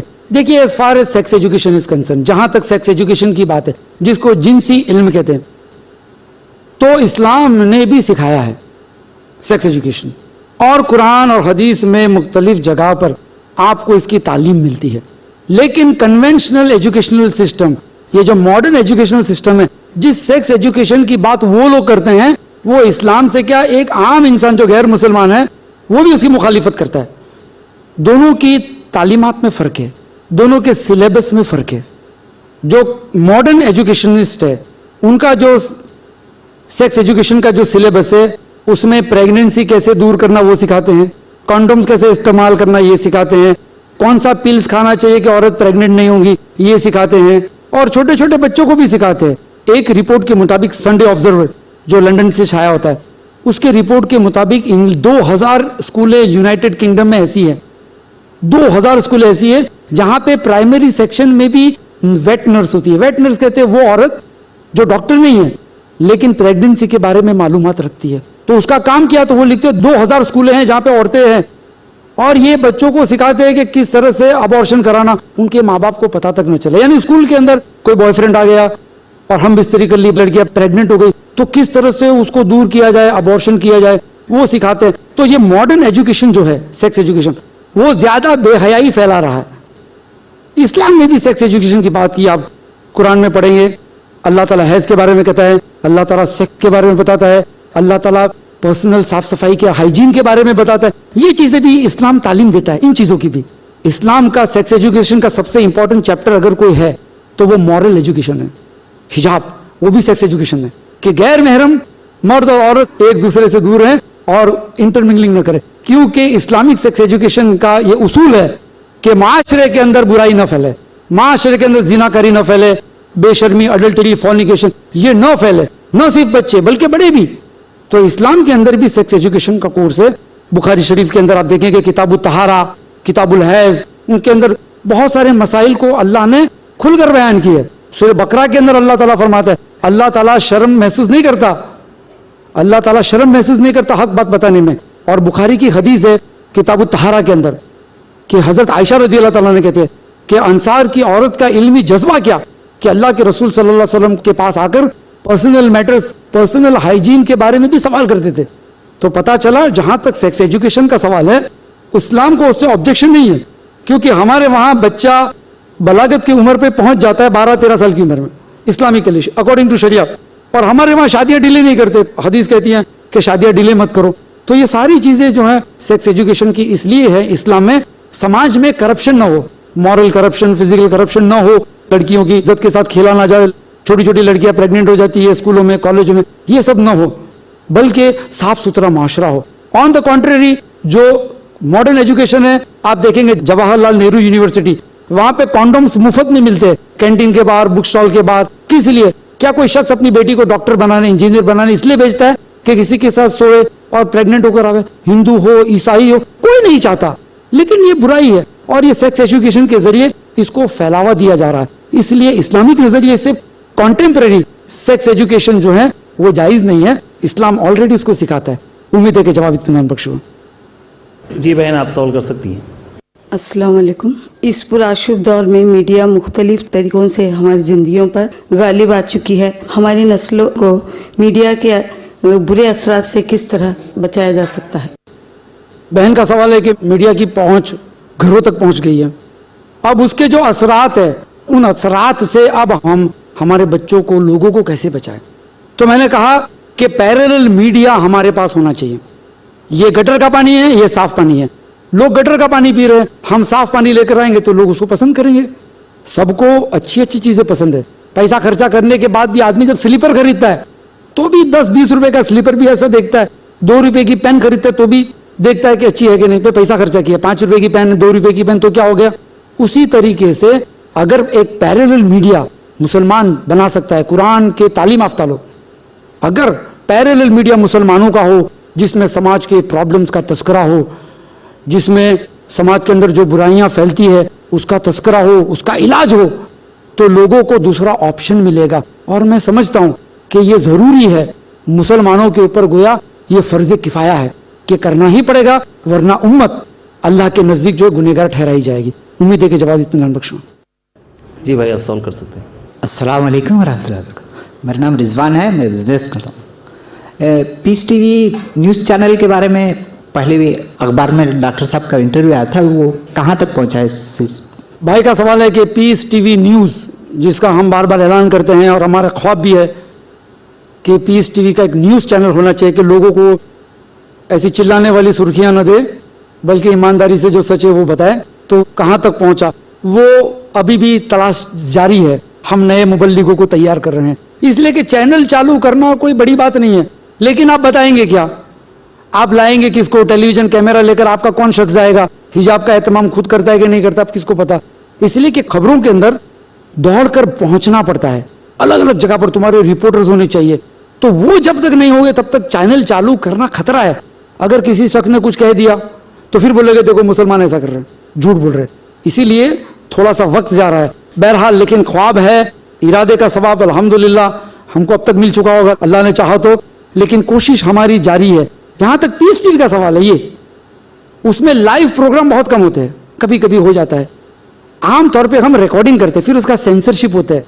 अथर भाई देखते हैं, शोएब भाई देखते हैं, जाकिर भाई का प्रोग्राम हो तो खुद देखते हैं, उसके बाद गलतियां निकाल कर हम एडिट करते हैं, फिर जाकर आपके सामने वो प्रोग्राम आता है। यानी आधा घंटा के प्रोग्राम जब आप देखते हैं उसको तैयार करने में तकरीबन 2 या ढाई दिन लग जाते हैं कि आप आधा घंटा देखो। अगर न्यूज चैनल चालू करनी है तो सोचे कितनी बड़ी टीम चाहिए। उम्मीद है कि जवाब इत्मीनान बख्शूं। Assalamu alaikum. My name is Saira and I'm a homemaker. Brother, can I ask this question in English? Yes, sure. Okay. You have been saying that we need to be in the media, we need to be, there to teach the people and to convey. Now, the media, as you say, is hand of the Western sources in the hand of, the current situation that we see. If I want to send out my children into this line, I would have to send them to train, under these people. We have BMM institutes, we have media studies. At the same time, they're going to be teaching them journalism as well as, movie making, technology, whatever they need to learn. So I am putting my child at a risk today if I send him into this line. Should we take that chance? बहन का सवाल है कि जैसे कि मैंने उभारा आप लोगों को कि भाई आपके बच्चों को मीडिया में भेजो, तो बहन का सवाल यह है कि क्या हमारे बच्चों को हम भेजें तो खतरा नहीं है बिगड़ने का?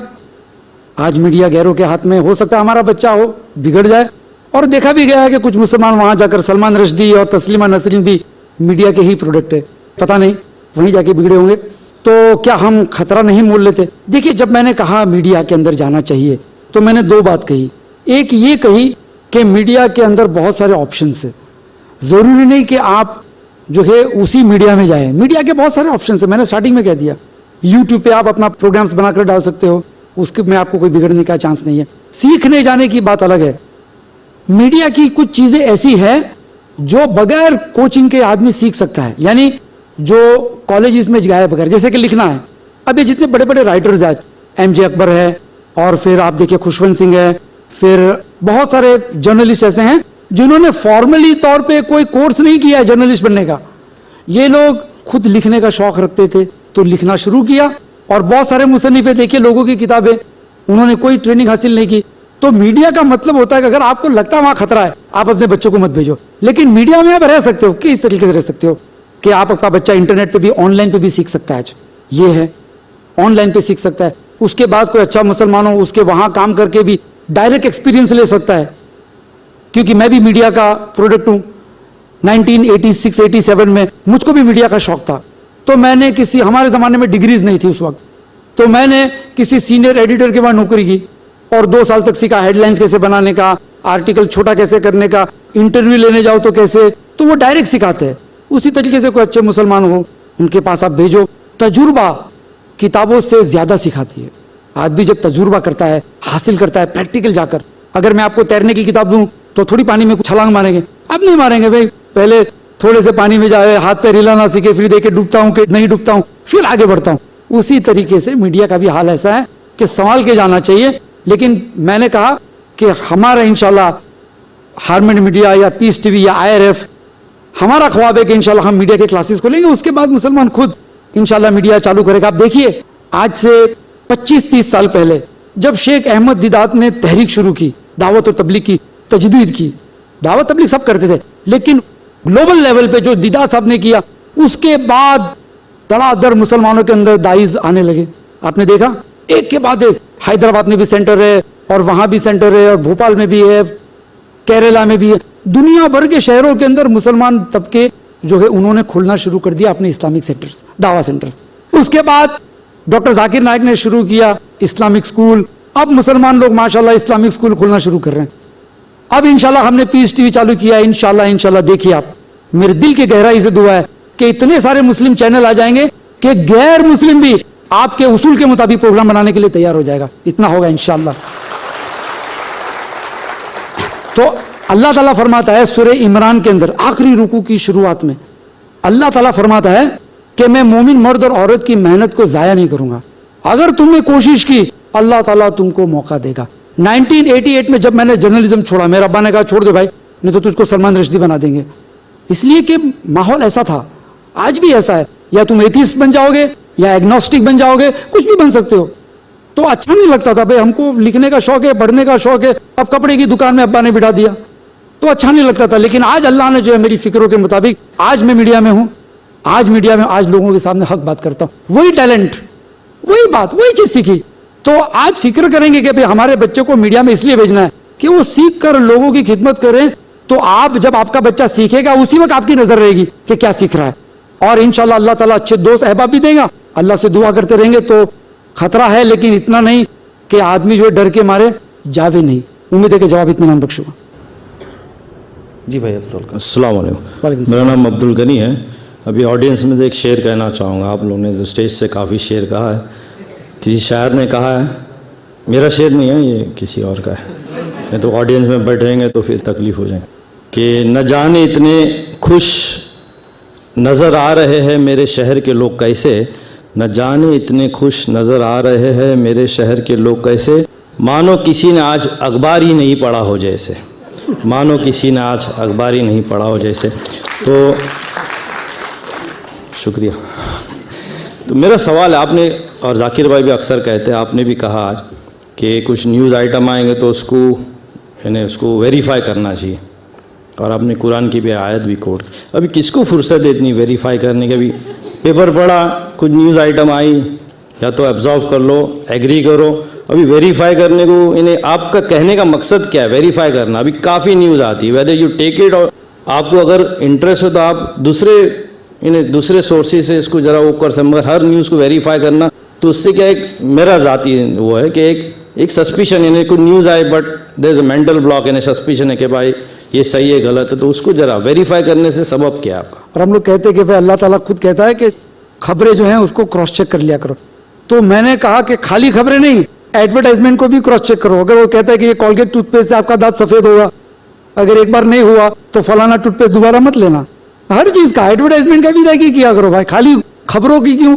बहुत सारी चीजें जो हम लेते हैं, हम अखबार तो झूठ बोलता है, लेकिन उसी अखबार में हम देखेंगे फलानी कलम अच्छी है, हम खरीद के लेकर आते हैं।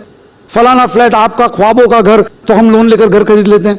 खबरों का भरोसा नहीं, मैं कहता हूं किसी चीज का भरोसा नहीं करना। अखबार में तहकीक करना। तहकीक कैसे करने का? मिसाल के तौर पर कोई पॉलिटिकल न्यूज आपने देख लिया, सुर्खियां, ओ फलाना काम बम धमाका हो गया, आप जाइए इंटरनेट पर, आप देखो 11 सितंबर किसने किया, टाइप करो हु डिड इट, आपको इतनी सारी मिल जाएगी खबरें कि आपका माइंड है ना फिर से ब्लॉक हो जाएगा दूसरी खबर आने तक, कि भाई इस तरह की खबरें जो हम लेते नहीं, तो ऑटोमेटिक बाउंस होकर चले जाएगी गलत न्यूज से। तो कुरान जो फुरकान है, कुरान ने आपको बता दिया तहकीक करना। अब आपकी जिम्मेदारी है कि मोमिन जो है वो चौकन्ना होता है। अल्लाह के रसूल ने फरमाया, अबू दाऊद की हदीस है, मोमिन एक बिल में दोबारा डंक नहीं खाता। अगर आपने 11 सितंबर के बारे में एक बार झूठी खबर खा के डंक खा ली, उसके बाद कोई खबर का भरोसा नहीं करने का, ये बताती है। जैसे कि आप देखिए लोग झूठी खबरें फैलाते हैं। जैसे एक मिसाल देता हूं मैं आपको, कि फिल्म स्टार्स के ऊपर खबरें आती है कि फलाना हीरो है, वो पहलवान है, एक मुक्का मारता है 25 आदमी गिर जाते हैं, उसकी तारीफ होती है हम फिल्मों में। मीडिया है नहीं, सारी चीजें, खाली खबरें नहीं, एवरीथिंग दैट यू रिसीव, जो तुम्हारे अंदर जाता है वैसा ही प्रिंट आउट निकलता है। ये दिमाग कंप्यूटर जैसा है, जैसा डेटा जाएगा वैसे ही निकलेगा। तो जो फिल्म स्टार्स की खबरें आती है कि भाई फलाना बहुत पहलवान है, एक मुक्का मारा 25 आदमी गिर गए, है ना, तो लेकिन उसी पहलवान के बारे में दूसरी खबरें भी होगी कि वो छिपकली से डरता है इंफरादी तौर पे। वो नाम तो नहीं बताता हूं एक्टर्स का, लेकिन भाई एक पहलवान एक्टर है, बॉलीवुड में बहुत फेमस है, यानी लोग कहते हैं कि हाँ तो बोलना नहीं आएगा तो भी चलेगा, लेकिन पहलवान है, अच्छा दिखता है, उसकी फिल्में हिट होती है। पता चला कि वो पहलवान जब अपनी शक्ल पर कुछ झुर्रियां देखते हैं तो शराब पी के कमरे में पड़े रहते, 3 दिन तक बाहर नहीं आते। तो खबरें वैसी भी है वैसी भी है, समझे ना। तो खबरें का एग्जामिन कैसे किया जाए, सीधी सी बात है, पहला भरोसा मत करो।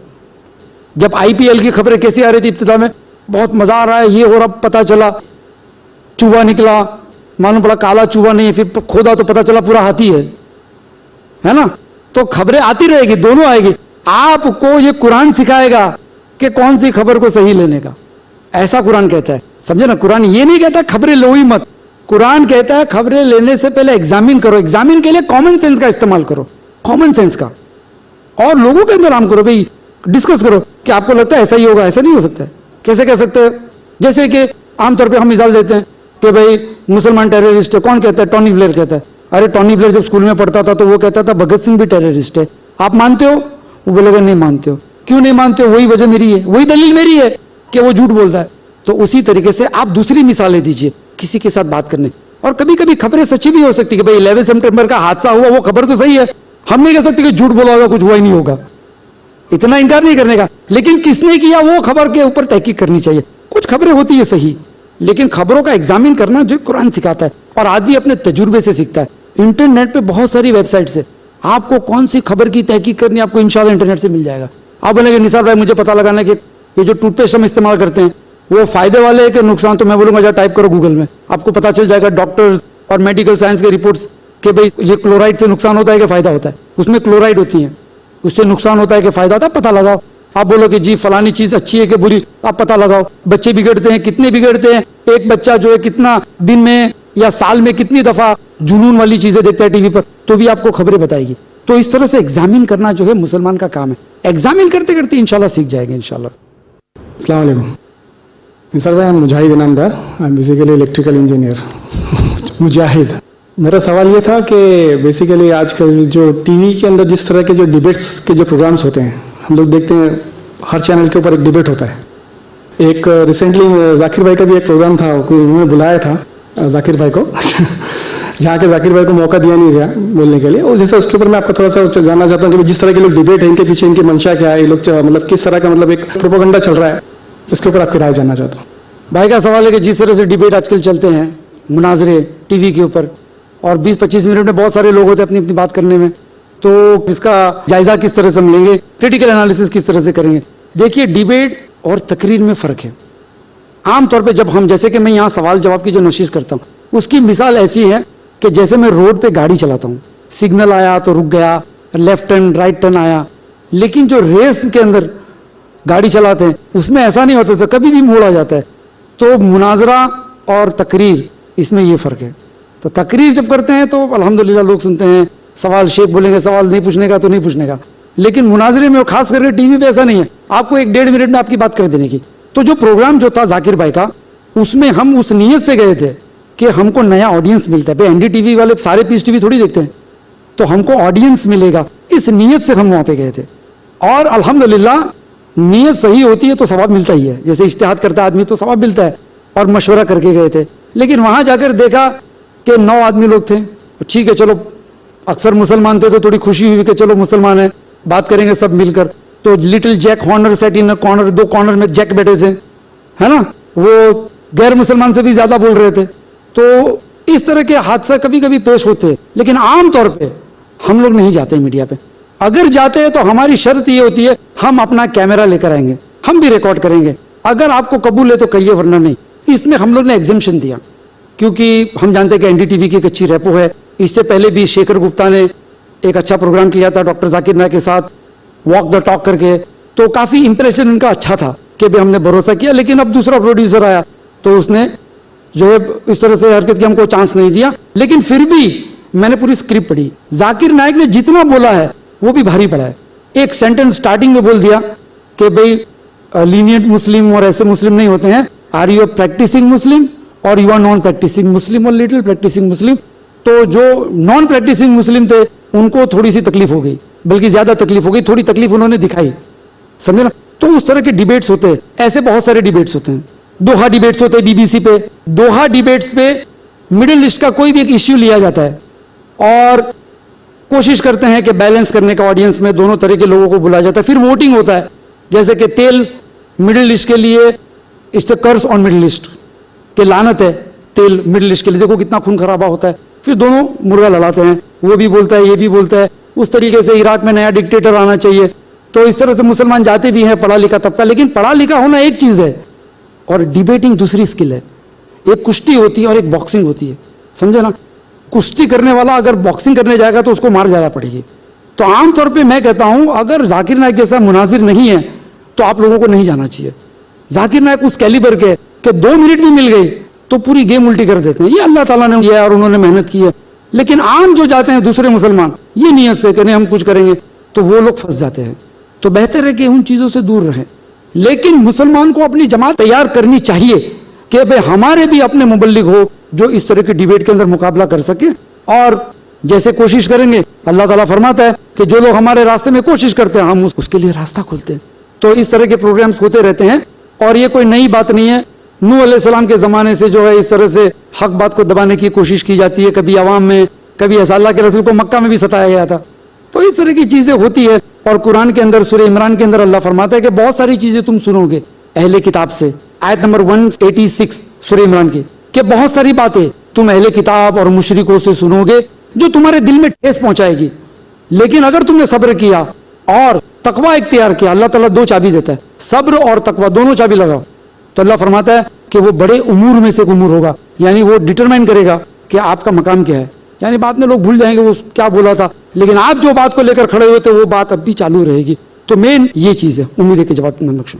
देखो, मीडिया में जो भी उर्दू मज़ामीन है या तो अंग्रेजी है, जैसे रेडियंस है, इस्लामिक वॉइस है, मिल्ली गैजेट है, इसकी भी मालूमात मुसलमानों को नहीं होती। और उसके मेंबर्स कम क्यों है? अच्छा, कम है, पढ़ते क्यों नहीं है? ये भी मीडिया में ऐसा है नहीं, ऐसा नहीं, उर्दू में भी ऐसा खिलाफत है, दूसरे हैं तैलीम में, अच्छे में। तो इसकी मालूमात देना ज़रूरी है ना। हमको मालूमात ही नहीं कि मीडिया में आपने कौन से रिसाले हैं या कौन से मैगजीन्स हैं। उसी तरह अरब न्यूज़ हैं, ये हैं, इसकी मालूमात होना ज़रूरी है, आम होना चाहिए, आम होना। डॉक्टर साहब का कमेंट अच्छा है कि भाई लोगों के अंदर मालूमात होनी चाहिए कि अच्छे मुस्लिम मैगजीन्स है। जैसे पॉलिटिकल न्यूज़ कोई जानना चाहता है तो मिल्ली गैजेट पढ़े, उसमें भी इंटेलिजेंट मुस्लिम्स लोग लिखते हैं। और इंस्टीट्यूशनल न्यूज़ के बारे में आप पढ़ना चाहे तो इस्लामिक वॉइस पढ़ सकते हैं। उर्दू अखबार भी आते हैं, अच्छे भी रहते हैं, ख़राब भी रहते हैं। हर तरह के लोग मीडिया में मुस्लिम्स आपको मिलेंगे, अच्छे भी रहते हैं, लेकिन उनकी पब्लिसिटी ज़्यादा नहीं होती है।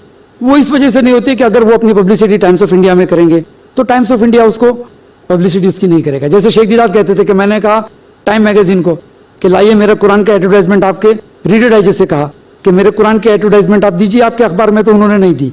तो ये लोग नहीं करेंगे। तो अब उसकी पब्लिसिटी के लिए हमको माउथ टू माउथ पब्लिसिटी करनी चाहिए। किसी को तोहफा दे दो, किसी को 1 साल का सब्सक्रिप्शन करा के दे दो कि भाई तुम फर्स्ट रैंक आए, तुम फर्स्ट क्लास आए, ये लो तुम्हारे घर पे 1 साल तक मिली गजट आएगा। तो उस तरह से आदमी पब्लिसिटी कर सकता है, अपना पैसा खर्चा करके उसको मुफ्त में तकसीम करे स्टार्टिंग में। ये जितने नॉन मुस्लिम मैगजीन्स हो, नेशनल न्यूज़पेपर्स होते हैं, ये स्टार्टिंग में अपनी पब्लिसिटी इसी तरह से करते हैं। ये फ्री इश्यूज बांटते हैं, लोग एक दूसरे को गिफ्ट देते हैं। उसी तरीके से मुसलमानों को भी करना चाहिए। बहुत सारे अच्छे अच्छे मैगजीन्स आते हैं मुसलमानों के लिए। जुमा मैगजीन है, वो भी तरबियती एतबार से अच्छी है, उसकी इंग्लिश भी बहुत अच्छी है, उसका प्रेजेंटेशन कोई कॉर्पोरेट वर्ल्ड के मैगजीन से कम नहीं है, अच्छी मैगजीन से। उसी तरीके से रेडियंस आता है, जिसमें कोई भी एक कवर स्टोरी लेते हैं और उसको एकदम गहराई से ये लोग लिखते हैं। बाकी आदमी को काफी मालूमात हासिल हो सकती है किसी भी उन्वान के ऊपर, लेकिन पब्लिसिटी नहीं होती। बेचारों के पास महंगे पेपर खरीदने के लिए पैसे नहीं होते, न्यूज़पेपर ऑर्डिनरी न्यूज़पेपर रहता है। तो ये कौम की जिम्मेदारी है कि अगर आप देखें कि फलाना न्यूज़पेपर अच्छा है तो आप उसको प्रोमोट करें। आपके ऊपर ये जिम्मेदारी है कि चलो आप उसको 10 लाख रुपया नहीं दे पाते, लेकिन कम से कम 200-300 रुपए के कुछ नुस्खे खरीद कर कुछ को मुफ्त में बांटो, तकसीम करो। क्योंकि इंटेलेक्चुअल लेवल मुसलमानों का हाई होना कुरान के साथ साथ करंट इवेंट्स के ऊपर अगर वो पढ़ता है तो उसका इंटेलेक्चुअल लेवल हाई होता है। उसी तरीके से कोई अच्छी किताब है जिसको आपको लगता है किताब को आम करने से, भले नॉन मुस्लिम ने लिखी है, लेकिन आपको अगर लगता है कि ये किताब पढ़ने से हमारे कम्युनिटी का फायदा है, उसका इंटेलिजेंस बढ़ेगा, तो किताब को आप तकसीम करो, आप मुफ्त में बांटो या बल्क में खरीदो और डिस्काउंट में बांटो, सवाब जारिया है। तो इस तरह से ये जरूरी है कि कंधे से कंधा, दिल से दिल, दिमाग से दिमाग मिलाकर आदमी जो है अच्छी किताबों को प्रमोट करे। उम्मीद है कि जवाब बख्शू। अस्सलाम वालेकुम, मेरा नाम सीमा है और मैं जॉब करती हूँ। मेरा ये सवाल था कि आपने बताया कि मीडिया के डिसएडवांटेजेस और ये सब और हम लोग को कैसे नुकसान करते हैं। अब ये मैं जानना चाहती हूँ कि अगर ये सिचुएशन आपके खिलाफ है तो as in English we say कि भाई make the situation benefit for you और you take the advantage of the situation और अपना काम निकाल के अपनी करो। और अभी हम ये सिचुएशन को अपनी तरफ से भी ले सकते हैं कि हम लोग इनके ही मीडिया के जरिए अपना इस्लाम फैलाने की कोशिश करें और अपनी एडवांटेज में ये सिचुएशन ले लें। हाँ, बहन का सवाल ये है, कमेंट था बल्कि, कि इस सिचुएशन में हालात में मुस्लिम जो है ऐसा इतनी बड़ी तादाद में हम लोग इस मुल्क के अंदर है, लेकिन आवाज़ के एतबार से अखबारों में हमारी आवाज़ उठती नहीं, हमारे तरफ से दूसरे बात करते हैं तो लोगों को लगता है हाँ भाई इनके साथ नाइंसाफ़ी हो रही है। तो उस हालात में हम एडवांटेजेस कैसे लें? देखिए, जैसे कि मैंने कहा, ये कलेक्टिव एफर्ट्स है। जो मुसलमान बड़ा इंडस्ट्रियलिस्ट है उसके ऊपर ये जिम्मेदारी है कि वो अपना एडवर्टाइजमेंट देने के वक्त एडिटर से या पब्लिशर से बात करे कि भाई हमारे कम्युनिटी के खिलाफ कुछ आना नहीं चाहिए, संभालो, या फोन करे, क्योंकि उसका प्रेशर है, उसका पैसा आता है। लेकिन हम लोग प्रेशर अप्लाई नहीं करते एडिटर्स के ऊपर। और कभी कभी ऐसा होता है कि रीडर्स का प्रेशर एडवर्टाइजर्स से ज्यादा होता है। कभी कभी रीडर्स का प्रेशर होता है। एक साथ में 50-60 हजार लोग अगर फैक्स करे, खत लिखे, इंटरनेट पे ईमेल करे, फोन करे कि भाई आपने हमारे बारे में गलत लिखा, जैसे कि एनडीटीवी के बारे में हुआ। एनडीटीवी का जब प्रोग्राम जब शाया हुआ, जब टेलीकास्ट हुआ, उसके बाद हजारों तादाद में लोगों ने ईमेल किए, कमेंट्स भेजे कि उनको एहसास हो गया होगा कि ये गलती हो गई। हालांकि अब तो कुछ कर नहीं सकते, लेकिन मुसलमानों की एक यूनिटी इस वक्त नजर आई। उस तरीके से हमेशा मुसलमानों के एक तबके को तैयार रहना चाहिए। और मैं मानता हूं कि हम सब लोग कर सकते हैं, क्योंकि जब हम लोग स्कूल में थे तो 5th स्टैंडर्ड से लेकर 12th स्टैंडर्ड तक हमारे लिए लेटर राइटिंग कंपलसरी था। इंग्लिश के अंदर एक सब्जेक्ट था खत लिखना। लेकिन जैसे हम डॉक्टर्स, इंजीनियर्स बनने के लिए चले जाते हैं तो वो खत लिखने की आदत छूट जाती है, वो लेटर्स लिखने की आदत छूट जाती है। क्यों? दूसरे लोग वहां से उठते हैं और वही खत लिखना चालू रखते हैं। कभी म्युनिसिपैलिटी में लिखा, कभी पुलिस कमिश्नर को लिखा, हमारे वहां शराब के अड्डे हैं, जुआ के अड्डे, लोग लिखते रहते हैं। लेकिन मुसलमान इस चीज का इस्तेमाल नहीं करता। और अल्लाह ताला फरमाते हैं अल्लाह ने सबसे पहले कलम बनाई, मुसलमान उसका जो है इस्तेमाल नहीं करता। तो अगर हम सोचे कि भाई 50,000 मुसलमान अगर खत लिखे कि भाई हमारे कम्युनिटी के खिलाफ ये हुआ, तो यकीनन उस पर प्रेशर आएगा। क्योंकि भले वो छापे या ना छापे, 50,000 खत आएंगे, उसके पास उतनी जगह थोड़ी है, सोवेनियर थोड़ी है, वो अखबार है। तो हो सकता है 1 या 2 खत छापे, लेकिन वो समझ जाते हैं एडिटोरियल पॉलिसी मेकर्स कि भाई हमारे पढ़ने वाले बहुत सारे मुसलमान हैं, इसलिए ये चीज नहीं लिखनी चाहिए। जब मैं जर्नलिस्ट था, फील्ड रिपोर्टर था, तो एक दफा किसी के बारे में लिखा था, तो हमारे एडिटर ने कहा भाई संभालो, कम से कम 2500 लोग हमारा अखबार पढ़ते हैं, 2500 खाली, कुछ भी नहीं हुई, लेकिन उनके खिलाफ लिखने का नहीं, उनको बुरा लगता है। समझे ना? तो ये लोग भी जानते हैं, क्योंकि ये भी दुकान लेकर बैठे कि भाई हमारे अखबार बिके, सबकी बुराई करते रहेंगे तो नहीं चलेगा। लेकिन ये बोलते हैं कि भाई मुसलमान आके आगे बढ़कर लिखे तो सही। मैंने एक इंटरव्यू पढ़ा था वॉशिंगटन पोस्ट के मैनेजिंग डायरेक्टर का, फिलिप्स, एडवर्ड फिलिप्स का, उसका लेक्चर था यूनिवर्सिटी में। तो किसी ने 11 सितंबर के बाद की बात है, किसी ने उसको पूछा कि भाई आपके अखबारों में मुसलमान के खिलाफ लिखा जाता है, उनके तरफ से कोई लिखता क्यों नहीं है? तो वो कहता है कि मैं चाहता हूं कि मुसलमान आवे और लिखे, लेकिन है ही नहीं, और वो सच कहता है। इतने लोग नहीं है, अब लोग बढ़ने शुरू हुए हैं, अब लोगों को एहसास हुआ है। इंटरनेट पे आप देखेंगे, इस्लामिक वेबसाइट्स देखो, अब मुसलमानों ने शुरू किया। इंशाल्लाह जब वक्त आएगा तो इसमें भी हम लोग गालिब हो जाएंगे इंशाल्लाह। उम्मीद है कि जवाब इतना बख्शुआ। अस्सलाम वालेकुम। वालेकुम मेरा नाम जावेद शेख है। मेरा सवाल ये है कि कुछ मुसलमान ऐसे हैं जो मीडिया के अंदर एंटरटेनमेंट करते हैं मिमिक्री के थ्रू, तो क्या ये ऐसा करना सही है?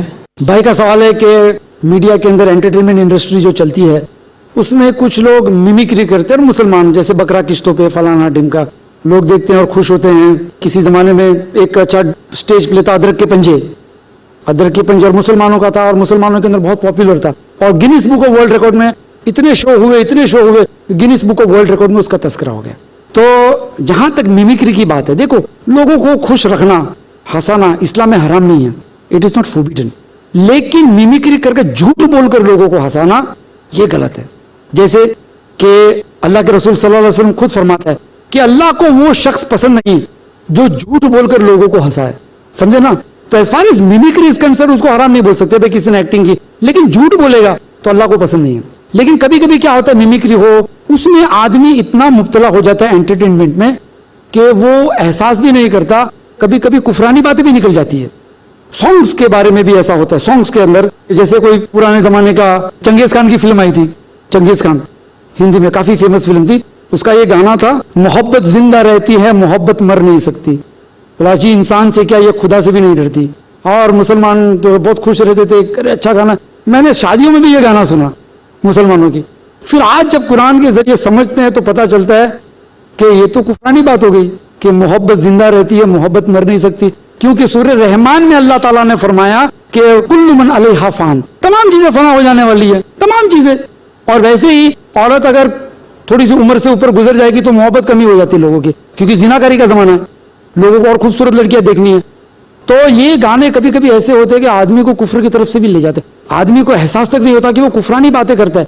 एक शख्स काफी लंबे गाने गाते हैं फिल्मों के, तेरी दुनिया में दिल लगता नहीं, वापस बुला ले मैं सजदों में हूं, और गाते गाते ईद की नमाज पढ़ के गाते गाते जा रहा है, और कबूल हो जाती तो चले जाते मियाँ भाई। तो इस तरह से जो है इट्स नॉट अलाउड कि भाई आदमी तहकीक करे, जैसे कि भाई ने सवाल किया था मुझे अभी कि भाई तहकीक कैसे करें हम कि खबर सही है कि गलत। तो इस तरह से पढ़ो और देखो, अंदाजा आ जाता है कि गलत है। तो मिमिक्री है, सॉन्ग से जहां तक अच्छे हैं, अगर आपको लगता है अच्छे है, शरीयत से टकराए थे नहीं तो ठीक है, लेकिन जो है उसको अंदर गुलू कर देना और कुछ भी अनाप शनाप कुछ भी गाना शुरू कर दो कि लोगों को मजा आए और खुद भी अच्छे गायक बन जाए और फिर कुछ भी गाना शुरू कर दो, तो ये कभी कभी आदमी को कुफ्र की तरफ भी ले जाते हैं। अल्लाह के रसूल फरमाते कि आदमी अच्छा काम करते जाता अचानक कोई ऐसा काम हो जाता है कि वो कुफ्र के गड्ढे में, जहन्नम की खाड़ी में गिर जाता है। ऐसे काम से तो बचते रहना चाहिए, ऐसे काम से। ऐसा नहीं कि बिल्कुल नहीं, अच्छे गाने तौहीद वगैरह के तराने आदमी गा सकता है, इस्लामिक नशीद है, इसका भी जो है आदमी फायदा हासिल कर सकता है। उम्मीद है कि जवाब इतना बख्शुआ। ये बहनों के पास अगर कोई सवाल है तो वो भी कर सकते हैं। जनाब मोहतरम अस्सलाम वालेकुम, माय नेम इज़ जाहिदा। मैं ये सवाल पूछना चाहती हूँ कि IRF न्यूज़पेपर क्यों नहीं शुरू करता? बहन का सवाल है कि IRF न्यूज़पेपर क्यों शुरू नहीं करता, उसका जवाब मैंने पहले ही शायद सवाल में दे दिया। इसलिए कि हम हमारी टीम तैयार कर रहे हैं, हमारा IAS के बच्चे हमारे फ्यूचर के मीडिया पर्सनालिटीज़ हैं, और न्यूज़पेपर चालू करने के लिए आपको जमात चाहिए, आपको जद्दोजहद करने वाले लोग चाहिए, और खुलूस से काम करने वाले लोग चाहिए, और अच्छे अखलाक और साथ साथ सही अकीदे वाले चाहिए। तो ये जमात इंशाल्लाह जैसे ही तैयार हो जाएगी इंशाल्लाह हम श्योरली शुरू करेंगे इंशाल्लाह। जी भाई, आप सवाल कर सकते हैं। अस्सलाम वालेकुम। वालेकुम सलाम। My name is Yunus Khan. I'm working in investment bank. So my background is MBA, marketing and HR. So today's that topic for media is very important in this scenario. So I just want to comment on this because some Islamic channel is not advertised to other channel like Max and Sony and some other channel because many of the people it's said they are remove some favorite channel. But Islamic channel is not advertised to that other channel. Why it's so? On that basis, what is your comment? भाई का सवाल है कि Islamic channels का advertisement दूसरे media में नहीं होता, हालांकि हम लोग देते नहीं एडवर्टाइजमेंट वहाँ पे, लेकिन फिर भी अल्हम्दुलिल्लाह इस्लामिक चैनल खास करके पीस टीवी आज तकरीबन 50 से 60 करोड़ लोग देखते हैं। ये हिंदुस्तान के अखबार की नकलें अगर जमा कर लो इंग्लिश अखबारों की, उससे ज़्यादा व्यूअर्स पीस टीवी की माशाल्लाह। क्योंकि हमारा काम है बात का पहुंचाना और मेहनत करना। जरिया जो है हम देखेंगे जहां ठीक है वहीं इस्तेमाल करेंगे। रही बात सैटेलाइट चैनल्स पे दिखाई नहीं जाती है, पीस टीवी को चैनल से भी नहीं दिखाई जाती, और पीस टीवी के बारे में आम सवालात में से एक ये सवाल है, तो हम लोगों से कहते हैं कि जब तक लाइसेंस नहीं मिलता, कोशिश चालू है, तब तक आप चैनल, आप सैटेलाइट डिश खरीदे और एक मॉडरेटर रख लीजिए, उसके जरिए आप मल्टीपल कनेक्शंस लोगों को दे सकते हो। आप अपनी सोसाइटी में लेकर आओ, 6-7 हज़ार का आएगा और आप सभी कहोगे भाई आपको ये चैनल देखना बहुत अच्छा है, साफ सुथरा है, उसमें बेशर्मी नहीं है, बेहयाई नहीं है, इंटरफेट डायलॉग्स हैं, तो जो इंटेलेक्चुअल क्लास होता है वो उनको अपील करेगा। उस तरह से आप अपने सवाब जारिया के लिए आप मल्टीपल कनेक्शन के साथ, मॉडरेटर के साथ आप मल्टीपल कनेक्शन दो और लोग देखेंगे। इस तरह से पीस टीवी को फैलाना चाहिए और इस तरह से पीस टीवी फैल रहा है और ज्यादा से ज्यादा लोग देख रहे हैं। अब अल्हम्दुलिल्लाह बहुत जल्द चाइनीज जबान के अंदर भी पीस टीवी चालू करेंगे, अरबिक में भी चालू करेंगे इंशाल्लाह। उम्मीद है कि जवाब में बख्शूं। अस्सलाम वालेकुम। वालेकुम सलाम। जी, मेरा नाम उबैद खान है और मेरा सवाल है कि कुछ मुसलमान मीडिया में करियर बनाना चाहते हैं, तो इस बारे में इस्लाम की क्या हिदायत है, कि यह हलाल है या हराम है? भाई का सवाल है कि मीडिया में कुछ मुसलमान अगर करियर बनाना चाहता है तो कुरान उसकी रहनुमाई कैसे करता है? कुरान के अंदर बहुत सारी आयतें हैं जो कोई शख्स अगर मुस्लिम अगर जर्नलिज्म में या मीडिया में जाना चाहता है तो कुरान में बहुत सारी रहबरी वाली आयतें। चंद मिसालें मैं आपके सामने देता हूँ। सूरह हुजरात अगर आप पढ़ेंगे तो आपको ऐसा लगता है कि मीडिया की राहबरी के लिए इंफरादी तौर पे भी है, लेकिन मीडिया के अंदर अगर कोई शख्स जाना चाहता है तो उसकी राहबरी कुरान करता है। मिसाल के तौर पर आयत नंबर 6 जो मैं पढ़ा, मैंने आपसे कहा कि अल्लाह ताला फरमाता है कि कोई फासिक अगर खबर लेकर आए तो आप उसको क्रॉस चेक करो, वरना किसी कौम का नुकसान हो जाएगा, आप पछताएंगे। तो अगर आप जर्नलिस्ट है तो आपके पास खबर आई तो आप उसको एग्जामिन कर लो, डायरेक्टली छापो मत, इसलिए कि 50-60 लाख आदमी एक साथ में पढ़ेंगे तो उसके असरात गलत पड़ सकते हैं। तो कुरान ने बता दिया ये एक उसूल है।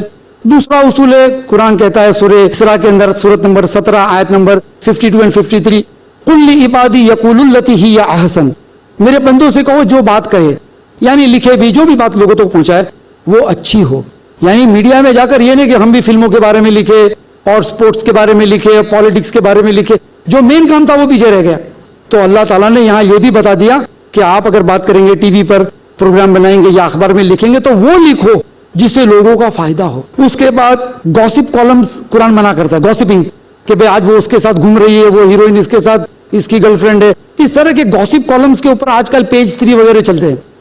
लेकिन सूरह हुजरात के अंदर अल्लाह ताला ने वो भी बता दिया कि तुम में से कोई दूसरों की मजाक न उड़ाए, जासूसी न करे, इससे क्या होगा, इससे आपस के ताल्लुकात खराब हो जाएंगे। फिर एक मुस्लिम और नॉन मुस्लिम अखबार में फर्क क्या? तो मुस्लिम अखबार जो होता है, मुस्लिम जर्नलिस्ट जो होता है वो इस्लामिक होता है तो फायदा, वरना तो ऐसे आपको भेड़ बकरियों की तरफ बहुत सारे मुस्लिम जर्नलिस्ट मिल जाएंगे, फिल्मों की भी खबर लिखते हुए, इसकी भी उसकी भी, तो उससे परहेज करना कुरान सिखाता है। कुरान इस तरह से राहबरी करता है। उसके बाद कुरान जो सूरह लुकमान के अंदर भी बताता है कि तकब्बुर मत करो, यानी हमारा आर्टिकल्स, हमारे न्यूज स्टोरी के अंदर तकब्बुर नहीं होना चाहिए कि हम ऐसा है वैसा है, ऐसा नहीं। सूरह अनाम में आयत नंबर 108 में अल्लाह फरमाता है दूसरों के माबूदों की मजाक मत उड़ाओ। तो आपके मीडिया में, आपके प्रोग्रामों में दूसरे की माबूदों की मजाक मत उड़ाओ। आप कह सकते हो कि भाई पूजा नहीं करेंगे जिसकी तुम करते हो, हम जीसस को खुदा नहीं मानेंगे, हम जो है रामचंद्र जी की पूजा नहीं करेंगे, आप कह सकते हो, आपका हक है। जो है ये जर्नलिज्म के अंदर जाने वाले तुलबा, इनके लिए फिट है, एकदम फिट। और अगर कैरेक्टर अच्छा रहता है मुसलमान का, कुरान कहता है वला तकरबुज ज़िना, जिना के करीब मत जाओ, तो आपके आर्टिकल में भी जिनाकारी के आर्टिकल्स ना होने चाहिए जो बेशर्मी फैलाए। उस तरह से आप आर्टिकल लिखेंगे तो ऐसा नहीं कि वो आर्टिकल बोरिंग हो जाएगा, ऐसा नहीं होता है, क्योंकि ये बेशर्मी तो पिछले चंद सालों से शुरू हुई। उससे पहले भी तो अखबार आते थे, साफ सुथरे अखबार थे। तो आज लोग अखबार पढ़ेंगे, अगर आपकी जर्नलिज्म अच्छी होगी, आपका रिसर्च अच्छा होगा, ऑथेंटिक होगा, तो लोग आपको भी इज्जत देंगे इंशाल्लाह। अस्सलामुअलैकुम। वालेकुम सलाम। मेरा नाम शादना है और मैं एक स्टूडेंट हूँ। मेरा सवाल है कि औरतों का क्या रोल है मीडिया में? बहन का सवाल है कि औरतों का मीडिया में क्या रोल है। देखिए, मीडिया यानी ये नहीं कि सिर्फ टेलीविजन पे आना, हम लोग समझते हैं सिर्फ टेलीविजन पे आना। A women can be a writer, वो किताब लिख सकती है, कोई चीज को पसंद करो, अच्छा उसूल या कोई अच्छे टॉपिक जिससे इंसानियत का फायदा हो, या इस्लाम फैल सके, या इस्लाम की गलतफहमी दूर हो सके, उस पर तहकीक करो, रिसर्च करो, नोट्स बनाओ, किसी से करेक्ट कराओ, किसी से ओपिनियन लो, उसके बाद किसी पब्लिशर को लेकर छाप सकते हैं, ये भी मीडिया है। इसलिए कि किताबों की फैशन कभी नहीं जाएगी। जब टेलीविजन आया तो लोग कहते थे अब अखबारों की दुकान बंद हो जाएगी, हालांकि ऐसा नहीं हुआ, बल्कि अखबार फैल रहा है। तो you can be a writer, या फिर आप अपने बच्चों की तरबियत करो कि बेटा यू गो देयर, तो उसमें भी आपका सवाल जारिया। आप अपने शौहर को, अपने भाई को, आप उनको इंस्पायर करो, मोटिवेट करो कि भाई पैरेलल करियर बनाओ जर्नलिज्म में। आप जो है बहनें हैं, आप वेबसाइट चालू कर सकते हो, या औरतों के लिए कोई खास वेबसाइट हो, वहां पे आप अपने आर्टिकल्स दे सकते हो। कोई वेबसाइट चला सकता है, टेक्नोलॉजी उसके पास है, लेकिन आर्टिकल नहीं लिख पाते हैं, तो इनकी वेबसाइट के अंदर आर्टिकल्स नहीं होते, आप लिख कर दीजिए फ्री ऑफ चार्ज, तो आपके सवाब के अंदर सवाब जारिया होगा और लोगों के अंदर इल्म फैलते जाएगा। ऐसे बहुत सारी वेबसाइट्स है मुसलमानों की, स्पेशली औरतों की, मुस्लिम विमेन, वर्किंग विमेन, क्या क्या प्रॉब्लम्स है। आप जाइए इंटरनेट पे, आपको बहुत सारी चीजें मिलेगी, आप असेंबल करो, अपने कमेंट्स डालो, उसके बाद आपका आर्टिकल तैयार हो जाए, आप किसी मुस्लिम अखबार में भेज दो, तो क्या होगा, हिजाब का भी एहतमाम हो जाएगा और साथ ही साथ आप दावत और तबलीग का काम मीडिया के थ्रू कर सकते हैं। जर्नलिज्म भी अल्हम्दुलिल्लाह, इस कोर्स और जर्नलिज्म के अंदर बहुत सारे फील्ड मैंने कहा कि स्पॉन्सर भी कर सकते हैं, और अगर पैसे वाली औरत है तो पूरा का पूरा प्रोग्राम भी स्पॉन्सर कर सकते हैं। भाई डॉक्यूमेंट्री बनाओ इस्लाम के लिए, हम जो स्पॉन्सर कर सकते हैं, जैसे अल्लाह ने आपको कुव्वत दी है। जैसे कि अल्लाह ताला सूरह तलाक में फरमाता है कि पैसे वाला शख्स अपनी ताकत के मुताबिक खर्च करे और गरीब शख्स अपने ताकत के मुताबिक खर्च करे। खर्च करने का हुक्म दोनों को है, कंजूस बनाने का हुक्म नहीं है, दोनों को है। तो दिलदारी से इंशाल्लाह काम करेंगे तो आवाम में जो है बुराइयां कम हो जाएगी इंशाल्लाह। जज़ाकल्लाहु खैर।